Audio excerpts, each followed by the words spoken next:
because like that, that's I think my favorite sketch I ever got to be a part of. It's brilliant. And Peyton's so good in it. Well, that's my question: is you being pitched to do a silly dance? You're all over it. Peyton Manning being pitched that. Did that need to be an arm twist for Peyton? Not at all. He was game for anything. Love it. He was one of my favorite hosts for sure. Well, he's got a great sense of comic timing, and I guess if he's going to throw footballs at kids to make fun of a United Way commercial, he's open for anything. Oh, yeah. That was one of my favorite episodes the whole time I was there, and certainly the favorite sketch that I got to be a part of. And I just love watching everybody try not to break behind you. Well, it was not a choreographed dance, so there were a lot of things that were hitting them for the first time. Are you serious? Oh, yeah. I mean, I don't know what I just go out there and kind of see what happens. So I just lucked out that the best version of that dancing happened on the live show, because it doesn't always happen like that. Usually you do the best version during the dress rehearsal show that nobody sees, and then you chunk it on air. So I just got really lucky that was the one that came out when it was supposed to. It's brilliant. I mean, Bill Hader is in the background covering his face because he doesn't want to look at you because he will just lose it. He can't handle it.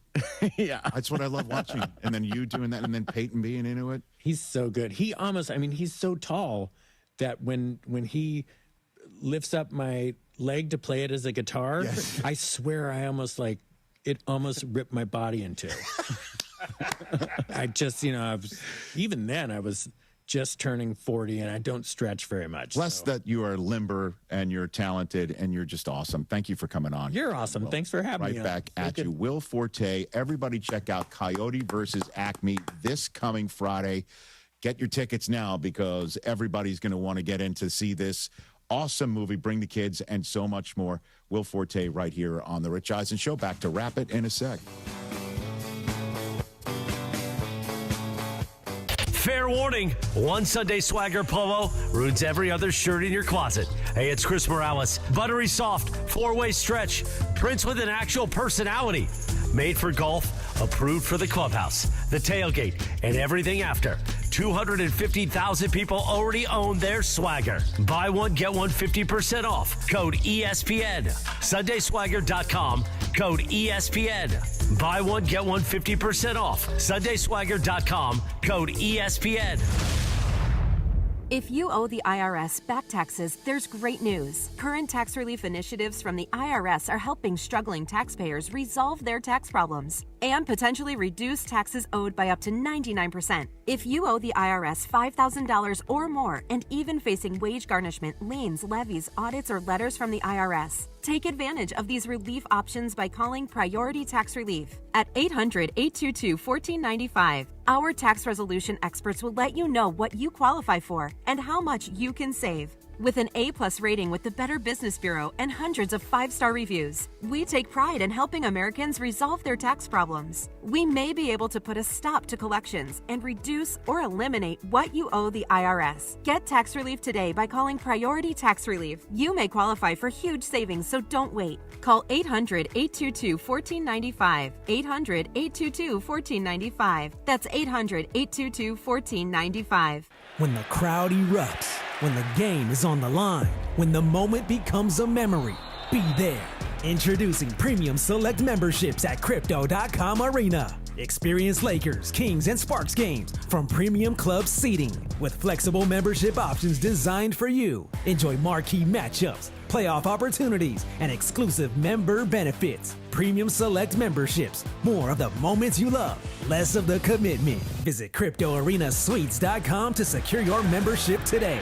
Hi guys, it's Ramona Shelburne for Hyundai of Glendale, where it's back to school savings all month long. Right now, lease a brand new 2026 Hyundai Palisade SE for $279 a month. Comes with owner's assurance and America's best 10-year, 100,000-mile powertrain warranty. Take it from me, with next level customer service and incredible dealer incentives, your next Hyundai is waiting for you at Hyundai of Glendale. Call 818-222-8000 or check them out at HyundaiofGlendale.net. $279 per month plus tax. Close in lease for 24 months. $47.49 total due outstanding plus government fees and taxes. Unapproved above average credit through HMF. 75 miles per year. 20 cents per excess miles. Expires 8/30/26.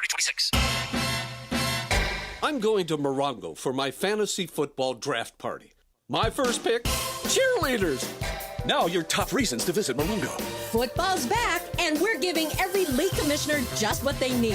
A draft party. Number 2. Make Labor Day weekend a Morongo weekend. Book a suite or private casita. And the number 1 reason. We're giving away a 2026 Mustang GT Fastback, the 31st. Morongo, good times. The final bell rings and suddenly it's go time. Homework, practice, traffic, tutoring, carpools. Sound familiar? I'm Stuart Cravens, and you know what I didn't mention? Dinner. At my house, I don't stress because Wild Fork Meat and Seafood Market helps busy families like ours get an A+ at dinner time. Check out these back-to-school specials at Wild Fork Meat and Seafood. New York pork chops, $2.80 a pound. My 2 girls love the mac and cheese, and so will you. There are 11 Wild Fork Meat and Seafood Markets in SoCal. Check out wildforkfoods.com for the one near you. I spent a lot of time in the garage, but even more time in the rain and mud. In 95, I helped tow your moving trailer. And in 09, it was sparks from me, your chains, dragging behind your truck that accidentally started a wildfire.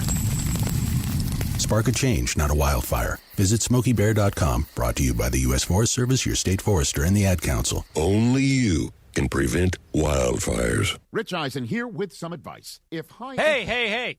How you doing? It's Before the Growl. That's Chris McGee. That's Emily Hebel. I'm John Ireland. We are getting 2 slips of paper given to us that we could play. Right, that's Jonathan Martin who just walked in. Oh, is it on one sheet? It's on one sheet of paper, I guess? Okay.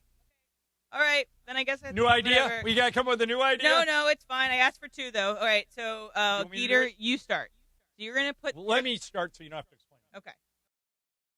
Jonathan, can you give us another number? Is the number facing you? Nope. You got to open it. There we go. Facing you now? Okay, so now he has Is that the right way up? Nope, other way. That way? One more. That way? Nope. Other way, John. There. There you go. There you go. All right. Okay. So I think you can see the numbers, can't you? No. Okay, good. All right, So I get to ask questions, Skeeter, and I have to try and figure out this number and how many guesses it takes. Okay. It's fine. I'll be more specific next time. Okay. All right. Yes. Let's do the first one on the left first. Okay. Is this a number that an NBA player would wear? No. I mean... Yeah, it's not impossible. It's not impossible. It's not a famous NBA player. Yes, not a famous NBA player would wear this number, but it's not impossible they would wear it. Okay. So that makes me think it's probably under 50. Is it, let's see, 20s and 30s are running backs and 40s. Is it a number an NFL running back could wear? No. Could, but not likely. Yeah. Okay. Is it, you don't want me to ask numerical questions, right? Like, no. I can't say, is it under a certain number? Okay. I like the track you're on, though. I'll do something like this. We're in Before the Growl real quick. Yeah, we're on the air. Yeah. Okay. Is it a number that is less than the number Jerry West wore for the Lakers? You would know. I don't know the number off my head. Which was 44. Yeah. Yes, it's less than. Okay. So is it higher than the number Shaq wore for the Lakers? No. Which is 34. No. So it's less than 44. Yeah. Not higher. Oh, sorry. We're doing the one on the left. Yeah. No, it's less than 34. Okay. Is it less than Elgin Baylor's number, 22? Less than. Okay. Ask a life question. If you're this age, can you drink legally in California? Okay. Can you drive? No. Good question. All right. Are you in high school? No. No. Are you in middle school? No. Okay. Is it one digit? Yes. Yes. Is it the same number that Kobe wore early in his career? No. No. Okay. Is it higher or lower than the number Kobe wore? Or is it lower than the number Kobe wore in his career? Lower, yes. Okay. Is it lower than what Luke Walton wore? No. Okay, so I've got to narrow it down. It's either 5, 6, or 7. I'll guess 7. Yes, Got it is 7. Probably took me a little longer than it should. That's all good. There was 2 numbers on there. That's why I got confused a little bit. But yeah, I think a good one, a good question to get it is like, is this a grade to get there? But 7 can't. I was thinking quarterbacks. Quarterbacks is the best one, but like who? The most famous 7 of all time is Mickey Mantle. I think. Yeah, John Elway, 7. Yeah, that's a good one. Can they? So there's no Wasn't basketball. Ben Roethlisberger 7? He was, but I wouldn't say he's the most. He's what comes to my mind, but that's just because I'm a fan. Yeah. But for 7, there's no basketball players that plays it with 7. I was trying to think like Xavier Henry maybe was 7. I'm trying I think to remember. KD wore 7 one year. It's also interesting to me that like certain numbers bring out certain things like in your mind. Like 8 and 24 are Kobe. Yep. Can we tell them what the other number was? Oh yeah, the other number was 32. So I immediately thought Magic Johnson. If Right. you would have said That's NBA true. player, I would have People said forget yes. Magic wore 33 in college. Yes. And then he got drafted by the Lakers. It was Can't wear already that taken. anymore. Yeah. Kareem had it. That's happened a lot. Like a player like Shaq, his whole career wore 32. Got to the Lakers, 33 was gone. So 32, so he just moved it down to 34. I think you guys will be proud. My daughter, all through high school and club, 10 years of volleyball, wore number 8. Big Kobe fan, obviously. Okay. She gets to USC. Someone's already got that number. She pivoted, didn't tell us. Didn't pay her off. 24. Beautiful. Aww. Oh, pay her off. Good call. Well, that's the thing that happened. Sua was saying that he got, what did he get? He got something like super nice. Did he get $100,000 for it? I would say I knew it was a lot of grand. Guys have offered big Yeah, time I think dollars. he got $100,000 to give up a number once. Yeah. I'm saying and it was yes. the number that like meant a lot to him. Like a lot of these guys also get it on tattooed on them and stuff, and so like this number is taken. I always liked 22 or 6. 22 was my hoops number in high school. Okay. 3 was always my volley number and baseball number. And 6, I was born on June 6th. Wait a minute, so 3 was your number in volleyball? Yeah. Why is Millie in not wearing 3? I know, my younger daughter does. Okay. She didn't want to wear dad's number. Wow. Interesting, but my little one does. Yeah, okay, that's good. At least, at least you'll have one daughter who'll still talk to you when this is all over. You know what I've been getting a lot of on my TikTok recently is very, very young, like middle school girls playing volleyball only because of how painful it is when you're first learning how to play a sport.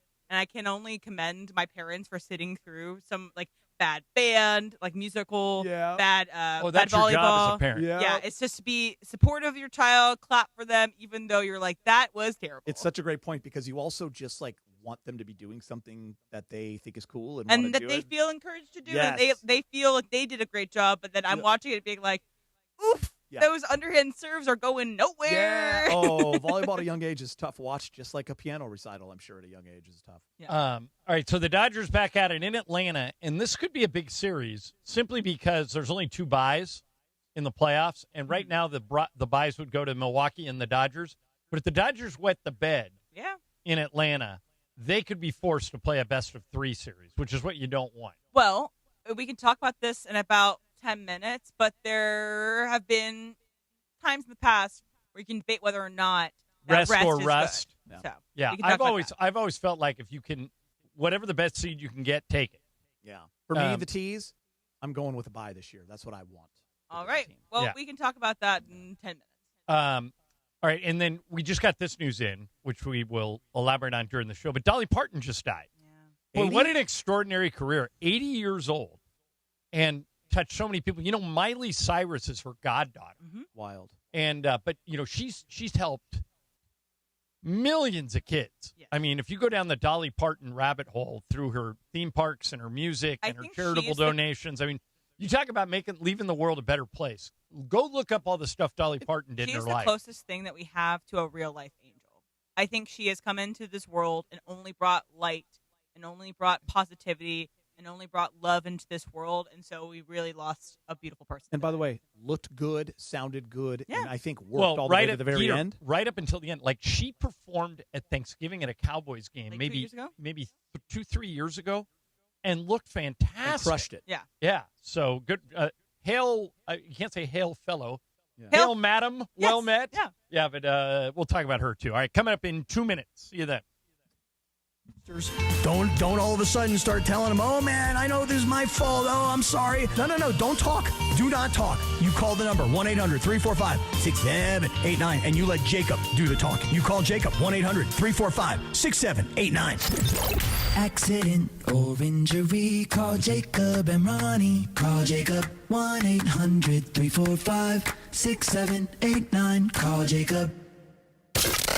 Mason and Ireland, the OGs of LA sports talk. I still think that there is just some sort of collective amnesia about what the Lakers were before LeBron got here. Okay. Serious. Don't okay me. No. You're about to dismiss me. I am dismissing. Don't dismiss me. Look, that's a take. That's called a take. I know, but I hear this take. Mason and Ireland, weekdays at noon on 710 ESPN, the ESPN LA app, and on YouTube.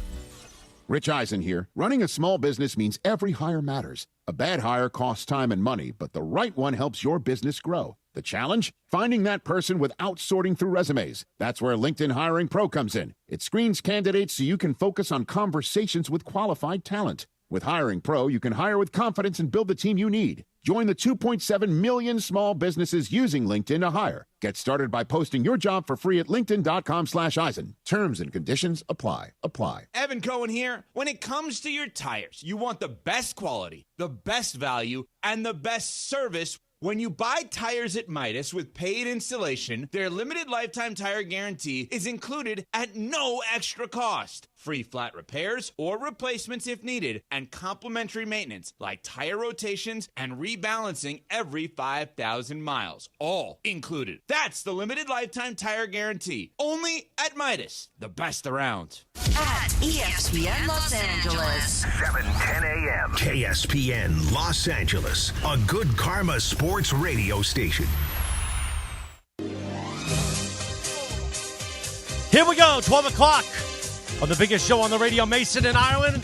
Welcome to a live imaging Tuesday presented by our friends at Providence. Look who's here. The Golden Schwans. Chris Geeter McGee from Spectrum Sports Staff sitting in for Mace's final day of vacation. Him and his Golden Schwans are back tomorrow. We think. It's a we think? Well, always with Mace. I saw him 3 weeks ago here. Well, with Mace, so did we. Yeah, Chris, have you ever met a guy that takes more unexpected days off than Mace? Unexpected, no. Yeah. Expected, yes. Yeah. But unexpected, no. So we'll see. Hopefully he will be here tomorrow. You excited, Geeter, for a little lit? I'm very excited, by the way. I love live imaging. And for all the Mason and Ireland listeners that love the word Schwans, get ready because we're going to say Golden Schwans every segment today. When does that end, the whole ESPN LA and the Schwans? Oh, the ESPN LA drop goes forever. Oh, it does. The Schwans, we ended the Summer of Schwans. You want to redo that one? No. Okay. Wait, summer's not over. I know, but we ended the Summer of Schwans on the morning show, but we'll do it today. How is the Morales morning show? Been very good this week because we had Sedano and Cap together. That's rare. Especially in the summer. It's rare during the summer. Yeah. It's rare anytime. Hey, by the way, I had a lot of shows with Cappy this summer. Made me some money. You're doing a lot of shows next week, I think. Because none of us are here next week. Anyway, let's do it. The biggest show on the radio. Mason and Ireland, your Tuesday afternoon right now. Good afternoon. Let's go. Emily's here. Will Flores is here. How we doing, Will? I'm doing good, John. Good to have you. Are Chris you excited about the Golden Schwans, Wilbur? Oh, I'm extremely excited. There we go. Wilbur. And so a lot of places we could start today, but we're going to start with the Dodgers for this reason. This is a sneaky, important series that starts today, Geeter, in about 4 hours. Mm-hmm. They are in Atlanta, and there's really only 4 teams battling for the top 2 spots in the National League. Right now, it would be Milwaukee 1, Dodgers 2, Braves 3, Cubs 4. If the Dodgers were to wet the bed in this series in Atlanta, and tonight's the first of 3 games, and Atlanta was to slide into the 2, then they don't get a bye in the first round, and you make yourself have to play a best-of-3 first-round series, which is where a lot of the upsets happen. So it would be a very good time for the Dodgers to figure things out. Now, you say, what are you talking about, Ireland? The Dodgers have won 6 games in a row. Geet, since July 31st, basically in the month of August, today's August 25th, since July 31st, the Dodgers have played 13 games against teams with winning records What do you think in those 13 games the Dodgers' record is? 6-7. 2-11. 2 kind of knew the answer, 11. So now the Braves have not been great. They've really been struggling. They've had injuries. They have not played well. But whatever team shows up over the next 3 games probably gets a bye. And tonight we're throwing Tyler Glasnow right into the fire. He hasn't pitched for a couple of months. Went on the injured list with back spasms. They said, we're in no hurry. Now there's a little bit of urgency. So Tyler Glasnow gets the start tonight. Roki Sasaki tomorrow night. Yoshi Yamamoto on Thursday.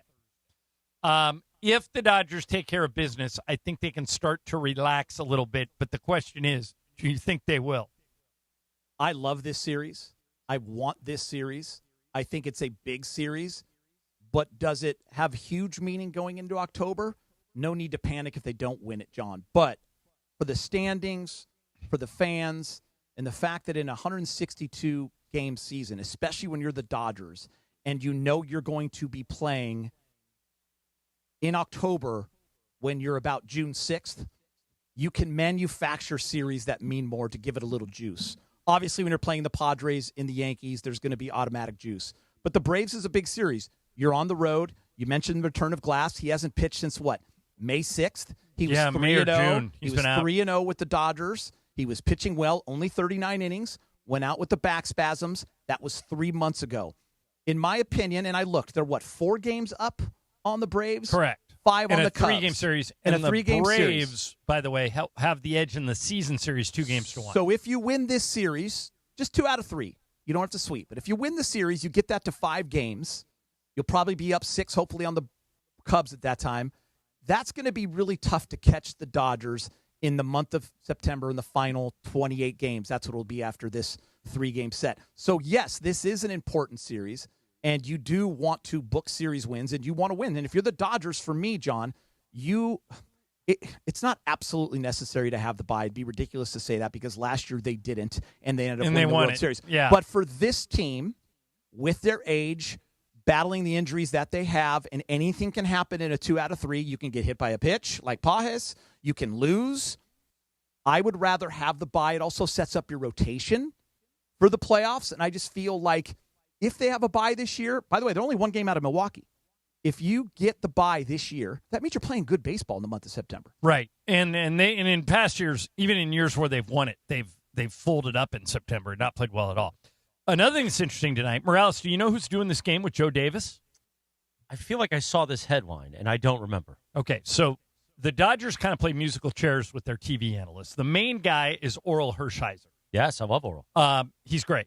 My guy Eric Karros does a lot of games. He does. Jessica Mendoza does a lot of games. Nomar. You're more of a Derek Fisher guy, aren't you? Yeah. Love Derek Fisher. I mean, as long as he has his coffee. He's great. Go ahead, John. He's on our show. He's fantastic. Fired. Wow. So tonight, for the first time ever, Joe Davis's partner will be solo, by the way. It's just these 2 guys. Clayton Kershaw. Oh. So this is an interesting audition for Clayton because Thank God it's not a playoff game or Kershaw would be crap. Oh, that's horrible. But it's not untrue.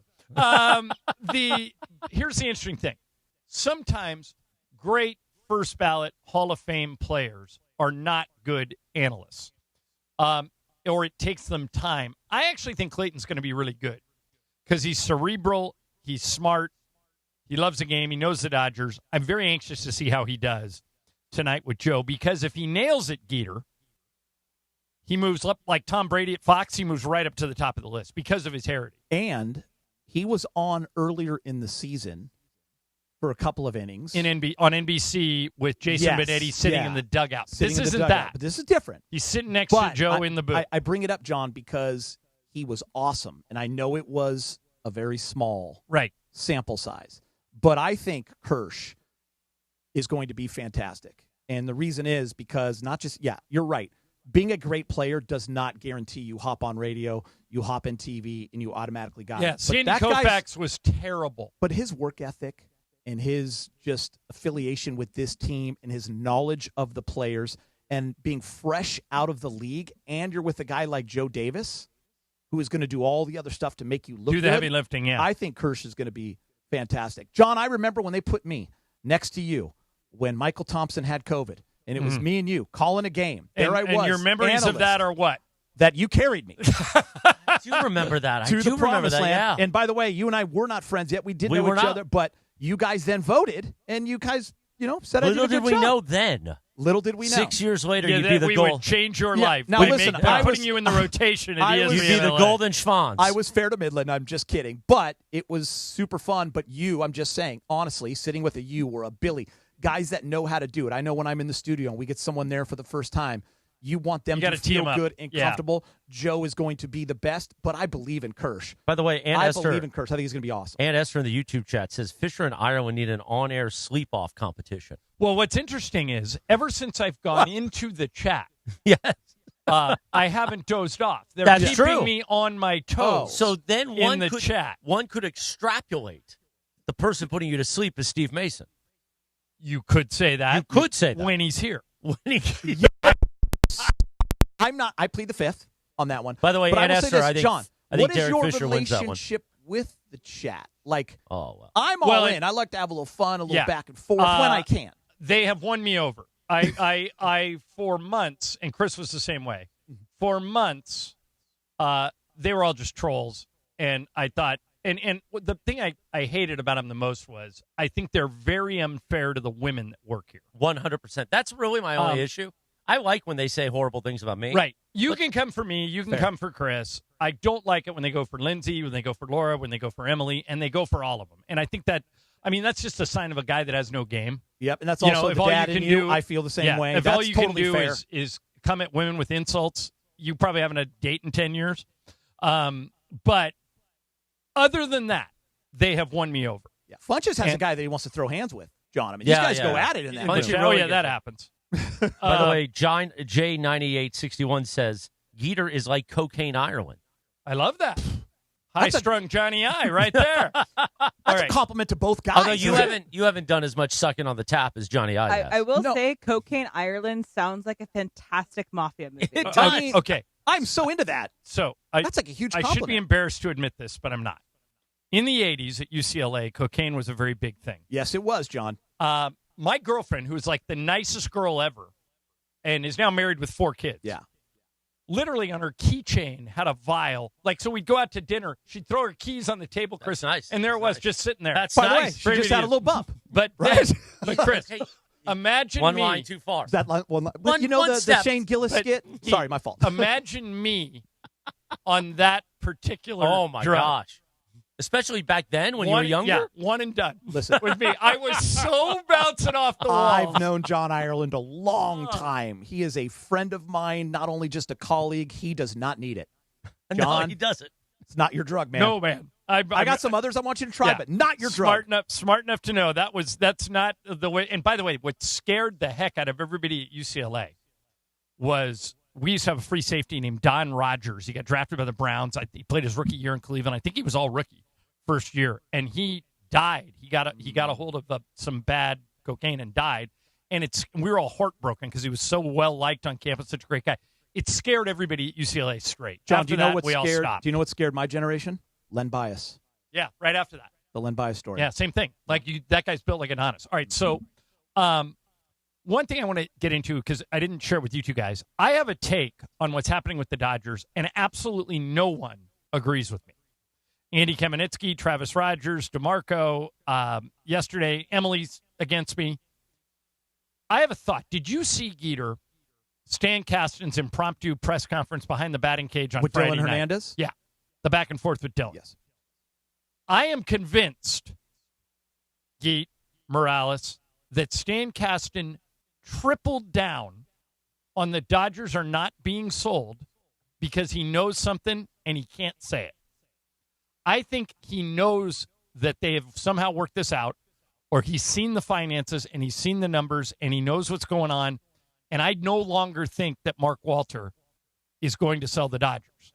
And if you read Bill Platke, he says, ignore Stan Kasten. The Dodgers are in trouble. They're probably Dylan Hernandez, same thing. Ignore it. Stan Kasten's just a mouthpiece for his boss. The Dodgers are in real trouble. I no longer think that. Am I crazy? Was the counterpoint by Travis and Andy that it was just in the moment and he was trying to get out of it and just said, Like, but what's here's the counterpoint thing. to that? He initiated it. He went down to the batting cage. He said, hey, guys, come over here. I got something to say. He didn't have to do that. Mark Walter hasn't done that. Mark Walter hasn't said anything. Guys, I've been around, my wife's in PR. I've been around PR people for my entire life. Number one rule of PR, control the message. If Stan didn't believe what he was selling behind the batting cage, I don't think he would have said it. He's too smart. I'm not on the hill that says they are selling the Dodgers, but I don't think you're crazy at all, because Stan Kasten would have some information that we are not privy to, and he would not be able I'm to calling come my out. shot right now. Yeah, and I'm okay with you taking that shot. If you read Bill Platsky, if you read Dylan Hernandez, if you listen to most people in this town, if you listen to Travis Rogers, if you listen to DeMarco, if you listen to Andy yesterday. You don't mention Sedano or Cap? On the Morales Morning Show? I only hear you. I listen to DeMarco and Travis religiously. I haven't heard their opinions on this. So they probably think Dodgers are in trouble, right? Yeah. Well, I think everyone kind of seeing that, John, in terms of like if you're reading the teams I think or Mark you're following Walter the path. That's financially what it is in seems trouble, like. but I think they figured out a way for him to keep the Dodgers. I think Stan knows it, and I think that's what he was selling on Friday. I will be completely the first one to fall in the grenade if I'm wrong. If the Dodgers come out a week from now, and this could happen, and say, you know what, Mark Walter's in dire financial straits. He can no longer afford to own the Dodgers. They're up for sale. I will take the L. But I just think I've known Stan Kasten for a long time. We've had him on the show many times. He's too smart to go that hard, to triple down that the Dodgers are not being sold. They're not going anywhere. Mark Walter is figuring out a way to keep them. I trust Kasten. Maybe I'm wrong to do so. I don't think they're being sold. Can I ask you this? Is there a world where you see Mark Walter selling his stake, which I believe is 26%? I think that it is the absolute last thing he'll get rid of. If he is in as bad of a financial quagmire as everyone is reporting, and I have gone down this rabbit hole. Good use of the word quagmire. That was good. I've gone down this rabbit hole. He is quandary. He has major financial problems. He's being investigated by the feds. He's got issues. But Stan Kasten has a 50-year track record as a sports executive. This was Ted Turner's guy in Atlanta, ran the Braves, ran the Hawks. After that, he ran the Nationals. He is a part owner of the Dodgers, so he's privy to the financial statements that none of us are privy to. And Stan does not go that hard, Geet. He doesn't unless he knows something. I think he knows something. This might surprise people since I'm Cocaine John Ireland. Yeah. I'm going with you on this one. But I also think my heart doesn't want them to sell the Dodgers. All they've done is win since they've been here. I want things to stay the same over there. All right, speaking of baseball and ownership, did you see the Padres' introductory ownership press conference yesterday? Emily and I sat together and watched it. Oh, boy. What have we here? That's next. Geeter in for Mace. Mason and Ireland, ESPN LA. And it is the 15-minute mark right here on 710 ESPN. On the all-new ESPN LA app and on YouTube at ESPN Los Angeles. The 15-minute mark on 710. Fueled by Valvoline Instant Oil Change. You know, in that time it took to hear your favorite takes and all that fun and frivolity, you could be pulling out with a fresh oil change. No waiting, no appointment, just in and out in about 15 minutes. Bam! So you've got more time for what matters. Visit SoCalOilChange.com. In just 15 minutes, you can boost your vehicle's performance and save money while doing it. Visit SoCalOilChange.com now for value pack coupons and keep your car and your wallet running strong. The 15-minute mark on 710, made possible by Valvoline Instant Oil Change. 2 minutes away from figuring out what was so interesting about the Padres ownership introductory press conference. But first, the 13th annual SoCal Hyundai ESPN LA Golf Classic presented by Vista Paint is back this Friday, August 28th. Tune in all day for a live broadcast at Black Gold Golf Club in Yorba Linda. Proceeds benefit the V Foundation for Cancer Research, brought to you by Legends Attic, a unique blend of sports museum, art gallery, and card collectibles. Summer is sizzling and the August deals are at Northridge or Wonders Toyota. It's Bethel Durant, and I love my Camry Hybrid. And right now, you can lease a 2026 Camry SE Hybrid CVT for $359 a month or 36 months plus tax. $359 for a new Camry Hybrid? Come on now. It's got to be Northridge and Wonders Toyota. Lease based on 2026 Camry model 2561 with total SRP of $33,808. Lease and purchase amount of $21,964. $29.99 due at signing. Includes first month's payment and $750 acquisition fee. Security deposit may be required. On approved credit, tax, title, license, or extra. Excludes dealer doc fee of $80. Offer ends 8/31/2026. Why do we grill to order at Waba Grill? It's just better for you. Waba Grill. It's flavorful. Pick me up and never put me down. It's quality. It's fresh. It's spicy. Introducing our new Chili Crisp Dumplings. A spicy twist on a Waba favorite. Bold, crunchy, and tossed in fiery chili crisp. Get yours now, only at Waba Grill. It's for you. Being a sports fan in Los Angeles can be unpredictable. Your ice cream shouldn't be. For over 80 years, Thrifty has delivered the exact same legendary experience right down to our signature cylindrical scoop. It's the brand this city was raised on and the easiest call you'll make on game day. Skip the debate. Just grab the carton everyone already agrees on. Thrifty Ice Cream, a California classic. Available at most major retailers. The IRS finally caught up with Louie. I hadn't paid my taxes in 8 years. I owe the IRS a lot of money. Louie was in deep trouble. We're going to take your house, put a lien on your bank account, garnish your pay. They don't care. They're going to take your paycheck. Louie found out about Optima Tax Relief, the leading tax resolution firm. A-plus rated by the Better Business Bureau, they've resolved over $3 billion for their clients. Optima Tax, they help me. They calm me down. They make me feel comfortable, and I trust them. Louie has a lot to be thankful for. I don't owe the IRS anymore, and I'm able to live a comfortable life, a lot better life. It was because of Optima Tax. For tax help you can trust, call Optima now for a free consultation. Take it from Louie. If you owe the IRS, don't go it alone. Give Optima Tax a call. They can help you. Call 800-480-6932. 800-480-6932. 800-480-6932. Optima Tax Relief. Testimonial from an actual client. Some restrictions apply. For complete details, please visit OptimaTaxRelief.com. 12:20 on a Live Imaging Tuesday presented by Providence. Providence reminds you of Providence.org/SoCalHeart. Your heart powers every moment that matters. Our friends at Providence are committed to keeping you in the game with personalized heart care, preventive screenings, and healthy living resources designed to support your long-term wellness. Providence.org/SoCalHeart. Sad news. Dolly Parton, the one and only. Beautiful Teton. Yeah. Passing away at 80 years old. But what a life well lived, Chris. I mean, if you go down the Dolly Parton rabbit hole, ever since she went on tour as a young country singer, she has, from the time Jolene came out, she's been a giant star.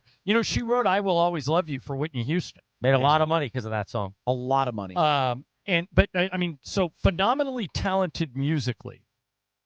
But I think her legacy is how many people she helped.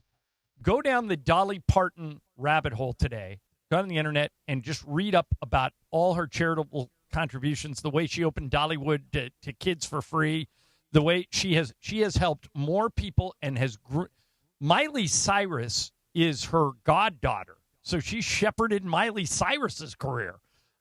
She was just great. I met her once I was seat filling at the Grammys, and I met her once and she just had an aura around her that could not be nicer. Super approachable, super cool, huge loss. Every year in Tennessee, she donates books to every child in Tennessee. She's donated over 270 million books for free.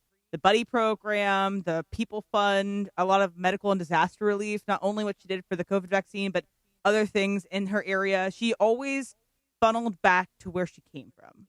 I like the line you used before we came on air. Living angel. Yeah, the closest thing that we possibly could have gotten awesome. to an angel. By the way, Slammy in the YouTube chat is right. He points out, I think Slammy is a guy. She didn't write it for Whitney. She recorded it, and then Whitney covered it. But she was the writer of I Will Always Love You, which is in the movie Bodyguard. Yeah. Right? And Whitney turned it in. Dolly, it was a hit for Dolly, and then by the time Whitney took it, it just went, supersonic. I have a great idea because I'm seeing your beard and the handsome stature over there. I think you pay homage to Dolly Parton. Halloween, you dress up as Kenny, your gal is Dolly, and you sing Islands in the Stream. Well, most of Halloween I'll probably be with Cappy, oddly enough, because it's USC Ohio State. We'll be out there for Coors Light. Well, then you guys should get together. I think Cappy is Dolly? Cappy's more of the Tetons guy than I am. Yeah, not necessarily. I have probably more. But you could do Kenny, for sure. Well, I'm a Kenny guy. Yeah. Like Islands in the Stream, they had to get down after that, right? After you sing that together? Like, something happened. She was happily married for her entire life. I will say that. But there had to be Thank you, energy. Emily. There had to be There energy. could be energy, So, but Keith, Dolly Parton was happily Halloween's married. going to be a little crazy for you and I this year. Yes. We have we have a road Laker game at Golden State on Friday night. Yep. We fly home after the game. We get Halloween, which is cool because I get to hand out candy to all the kids. And then the next day, Toronto rolls in with maybe Kawhi Leonard if he's not suspended. And who knows if he will be. It appears that you're allowed to plant trees or not plant trees and get $28 million and nobody cares. John, also 2 huge USC volleyball matches that same weekend, and I'm still waiting for Captain Morales to invite me to Ohio State, USC. Well, So- you wouldn't go if you got invited, right? Yeah, you can't go now. Why not? Well, it's Halloween and you have 2 volleyball matches. Well, The volleyball volleyball's matches Friday are night. on Friday, Sunday. I'm going to miss okay. the Friday match, and I'm unfortunately I Sunday. thought we I'm were gonna be going able to the Friday match. We are. Oh. Friday match. No, we might if I can get off. Sunday, you're going to the match with me. No. No? That's I an will- NFL Oh, Sunday. it's NFL Sunday. My fault. Saturday, we're going to the football game together. All right, let's hope. So Don't worry confused. about candy. I'm not passing out candy. Okay, so I usually mentioned do, but not that the Padres have new owners. They are married. Chris, by the Yes. way, did you catch the guy's name, the new owner? Yes. Jose Feliciano. Not that Jose Feliciano. Feliz Navidad. No, And this guy like- this and guy like- is not blind and he can't sing. And Light My Fire. People forget, well, Jose Feliciano did a great version of Light My Fire. Somebody told me a story about that song over the weekend that Jim Morrison wrote one line from it and got writer's credit for the rest of his life. Not bad. Okay, so here's the first thing that was odd about them being introduced as the new Padre owners yesterday. They walked into this weird entrance music.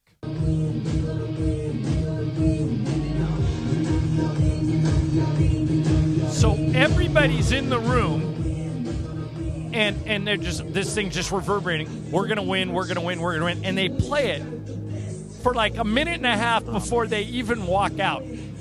Emily, weird, right? Yeah, because you could tell the reporters didn't really know what to do. They were like, who's singing? What are they singing? It's soon to be realized that it is Kwanzaa Jones, who is Jose Feliciano's wife. All right, and then Kwanzaa Jones and Jose Feliciano then went and talked about whether or not they can compete with the Dodgers and everybody else. This should be playing, Will.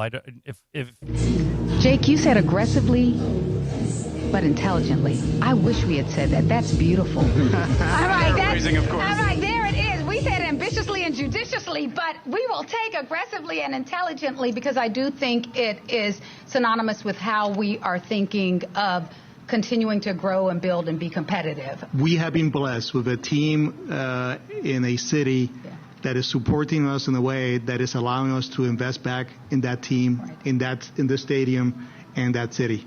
And we're committed to doing that. Mm-hmm. And again, I think we are going to live, within our means, and that could mean different things in different years. But again, we want to win. We are competitive. You don't get to do what we do unless you are competitive. And it's important for all of you all to understand that. We want to win. What does that look like? It may take a lot of different pictures, scenarios of what it could be.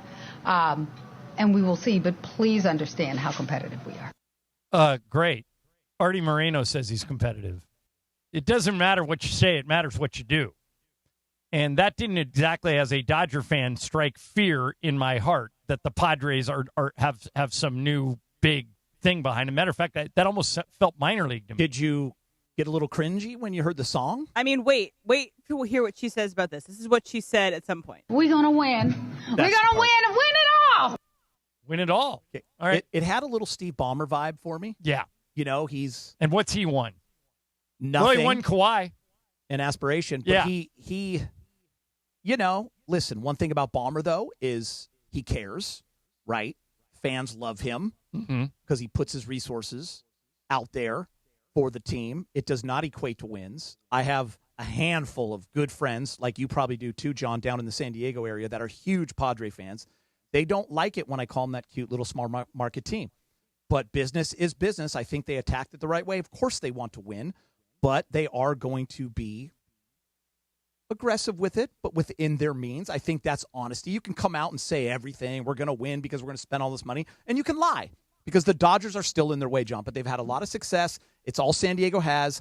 I'm okay with the ownership coming out and saying what they did. I just think the song was a little, I think a little much for me. If they win, if they do well, this is going to be celebrated, and the San Diego fans are going to play that song coming out of every bar in San Diego. If they lose, it turns into what those Padres fans, like the San Diego Superchargers and all the corny songs that San Diego's put out there. So I think if they win, it's a little fun note, a little quirky note. If they lose, it's just going to be ridiculed because of how Kwanzaa presented herself in this as not just a owner, like a tie and, very buttoned up. She presented herself as a fan first, as someone who's emotional first. And we oftentimes make fun of that when they lose. All right, we'll see where that goes. All right, if you hear loud noises coming out of USC, we know the reason why. We'll tell you what it is next. And Geet, if you had a good friend, that ate McDonald's every single day, every day, would you try and talk him out of it or just let him be? We'll get into that too, because somebody we care about is doing it every single day, and it's going to affect our happiness in the fall. We'll get into that. Morales, what do you got? So, Dieter, here's what I want you to do. I want you to touch my pova. Just come over here. Don't do it in a tawdry way. Just touch the... Doesn't that feel butter? No, not like that. Just like that. Doesn't that feel buttery soft? I'll tell you what. Sunday Swagger golf shirts are one of a kind, man. You're a freak, Dieter. You're because, a weirdo. Chris, they're soft, but they're not hot. They're Exactly. not overly... but they're durable. Most golf shirts I have, like this is a Nike one. It's so thin that it'll be gone in a year, And they break down. I've had some of these shirts for Sunday 5 Swagger. years. Me too. Yeah, and they're great. Yeah, they're great. You've seen me on camera during the morning show and on Live Imaging Tuesday. This is what I wear, Sunday Swagger. Bold prints, as Dieter just found out, buttery soft. Four-way stretch. Because, I'm a curvaceous fellow. I like that four-way stretch. Made for golf. Not as curvaceous as you used to be. No, that's true. But I'm wearing it to the studio, to dinner. I'm going to be on a flight to Cleveland Monday night. I'll be in Sunday Swagger. 250,000 people. They can't be wrong. They're part of the Sunday Swagger lifestyle. They do his and hers. Don't get excited, John. His and hers, father and sons, matching prints, the whole thing. SundaySwagger.com. Code ESPN. Buy one, get one 50% off. SundaySwagger.com. Code ESPN. Buy one, get one 50% off. How about that, sucker? SundaySwagger.com. Code ESPN. Sunday Swagger. Own your swagger. Mason and Ireland. Geeter is in for Mace. It's a Live Imaging Tuesday. Morales is here. Will's here. Emily's here. Rolling on next. ESPN LA. USC football. Fight on. Miller at the 5. Miller in the end zone. Touchdown USC. The Trojans kick off the season Saturday, August 29th against San Jose State. Right into a sack. Boom. Down he goes. Dives inside of the end zone. Touchdown USC. Jake Mayava's done it with his feet again. Kickoff is at noon. On your home for Trojan football. USC football is back this fall on ESPN LA, LA's mega sports station. Fight on. When it comes to hiring, other job sites are still huddling, while ZipRecruiter's already in the end zone. What's the advantage? With ZipRecruiter, when you need to hire someone fast, you get them fast, but you also get the best person for your job. It's a win-win. Plus, ZipRecruiter doesn't depend on candidates finding you. It finds them for you.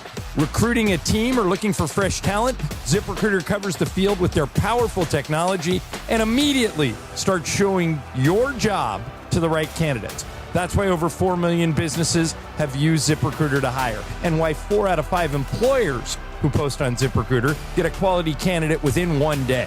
ZipRecruiter makes hiring faster, smarter, and more efficient from post to hire before the competition can even line up. Get in the end zone with ZipRecruiter, the smartest way to hire. Try it for free at ZipRecruiter.com/LA. That's ZipRecruiter.com/LA. Guys, Pizza Hut takes me back old school. Birthday parties, Little League, Friday nights, there was always something special about the Hut. Now, celebrate again with Pizza Hut's new throwback value menu. Iconic favorites like a personal pan pizza, breadsticks, and a 2-liter soda starting at just $4. Feed the family with the original stuffed crust pizza, $11.99 for a 1-topping medium. Try new additions like triple cheese, mac, and gooey s'mores sticks. Go to pizzahut.com or order now on the Pizza Hut app. Fair warning, one Sunday Swagger polo ruins every other shirt in your closet. Hey, it's Chris Morales. Buttery soft, four-way stretch, prints with an actual personality. Made for golf, approved for the clubhouse, the tailgate, and everything after. 250,000 people already own their swagger. Buy one, get one 50% off. Code ESPN. SundaySwagger.com. Code ESPN. Buy one, get one 50% off. SundaySwagger.com. Code ESPN. Hey, John Ireland here. Here in Los Angeles, our city water is loaded with chlorine and chemicals. That's why I got a Life Source whole house water system. It cleans and conditions water from every tap for healthier water with no salt and no regular maintenance. Upgrade your water and your life with Life Source. I did, and I'll never go back. Call the Life Source California factory today at 800-WATER-99 or visit lifesourcewater.com. Life Source water, it's not just better, it's essential. Life Source. Taste and feel the difference. Warranty limitations apply. Empower. Ellie here is getting the sleeve she's always dreamed of. She worked with Empower and planned for her next move, so she got good at money. Now she can be a little bad. Oh, by the way, you spelled journey wrong. No worries. She can afford the cover-up, too. Ooh, check out my tat. It says, invest well, live a little. Start today at empower.com. I'm David Ortiz. When I lost my mom, she was only 46. And I lost my dad to cancer. It was the worst pain I ever felt. It made me think, what will happen with the people I love when my time is up? That's why I have life insurance. Ethos makes it easy. It's all online, take about 10 minutes, and you can get up to $3 million in coverage. Get your free quote at ethos.com/game. That's ethos.com/game. Paid testimonial. Time spent on application may vary.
Expanded to the city and then to the state and then nationally.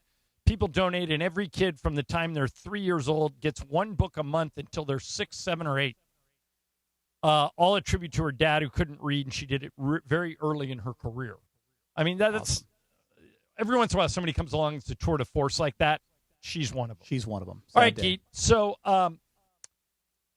Puka Nacua, who you could make an argument is the best wide receiver in the NFL. It's either him, Jamar Chase, JSN, Justin Jefferson. It's probably one of those four. Puka was on a podcast this week, and he let it out that he eats McDonald's every single day. He says Cooper Kupp tried to get him to stop, and Puka wasn't having it. Here's Puka. I'm okay with eating McDonald's every day. Like Cooper, the other receiver on the team, he tried to get me off the McDonald's trip. I'm like, yo, I just ate 3 meals for under $55, bro. Wait, so you be eating McDonald's during the season? Yeah. What's your order? It depends. I normally get like a 10-piece chicken nugget meal with sweet and sour sauce and a high C. Fire. But then if not, I'll get like a double quarter pounder with no pickles, no onions, and like and I'll ask for sweet and sour sauce on the side. So let's say In-N-Out, McDonald's. What are you choosing? Ooh, McDonald's. That's not even a question. So he likes McDonald's more than In-N-Out. He goes every single day. Here's the question, Geet. You're Sean McVay. Here's your best player, your offensive engine, Matthew Stafford's favorite receiver. You say, hey, man, let's go to Sweet Green. Let's get a salad. Let's mix it up a little. Do you try and get him to change his habits, or if it ain't broke, don't fix it? I think it's a little bit of a joke at first with Sean and Puka, and then we have a meeting with the dietitian and the nutritionist, and we put the little DVD in there, and it's Morgan Spurlock, who's no longer with us. He passed away in 2024. Supersize me when he went to McDonald's every single day. Right. Supersized every single meal. The long-term effects, John, not great. And I know Puka at 25. I remember when I was 25. We're not thinking about it very much. He's also an athlete. He's an athlete. world-class athlete. He's a machine, and he's going to eat McDonald's. That's fine. And you know he could take a big bite out of that burger at once. Cross the line. But how do you not like pickles, though? That's the outrage. Yeah, by the way, Morales, pickles on a burger, especially a smash burger. Before you almost died, you had a bad diet. Are you glad? I never was a huge McDonald's guy. I would eat McDonald's breakfast, but okay. I've never been a huge McDonald's. Like when I was a kid, I wanted like the Happy Meal, but my mother would only let me have it like once every 2 months. But that's good parenting right there. But she became a less great parent when I started drinking everything. But that's a whole other But she didn't know about the cocaine in the 20s. Yeah, Or maybe she did. Who knew? But you're in your 20s at that point. Yeah, what are you going to do? Yeah. The issue, a little slander to In-N-Out. I mean, that's the thing. If you eat In-N-Out all day, every day, you're much better off than McDonald's. In-N-Out strikes me as healthier than McDonald's. Yeah. Well, it's naturally, it's natural. Emily, in the sense if you were fresh. McVay, would you say something to Puka about his diet or just let it go? I'm sure he has. And I kind of think I would let it go until it's a problem, until he's getting too much weight, until he can't hold it off. I think, but right now it's not really a problem, and it's Puka will learn. John, I know when they have that talk. You know when that extension's coming up at some point? And there's a lot of money to be made, right? Yeah. We are looking long-term at you, Puka. Long-term health. We want you in a Rams uniform for many, many years to go to many, many Super Bowls. Quarter pounder with cheese, no pickles, not the right route. Sure, once in a while, have some fun. Kobe used to say right after season. But every day? He'd crush a little McDonald's Every for a minute. day? Three meals a day? You cannot do it. There's no way, John, he's going 3 meals a day. Listen to the beginning of this. Show I'm me okay again. with eating McDonald's every day. Like Cooper, the other receiver on our team, he tried to get me off the McDonald's trip. I'm like, yo, I just ate 3 meals for under $55. Wait, so you be eating So there it McDonald's? is. He just ate 3 meals. I mean, he's going breakfast, lunch, and dinner here. He's going 3 squared. Yeah.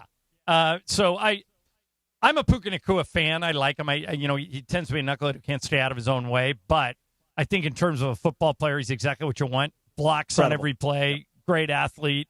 We've had him on the show a couple times. Good guy. I'm not dismissing his baggage. I know he's got some.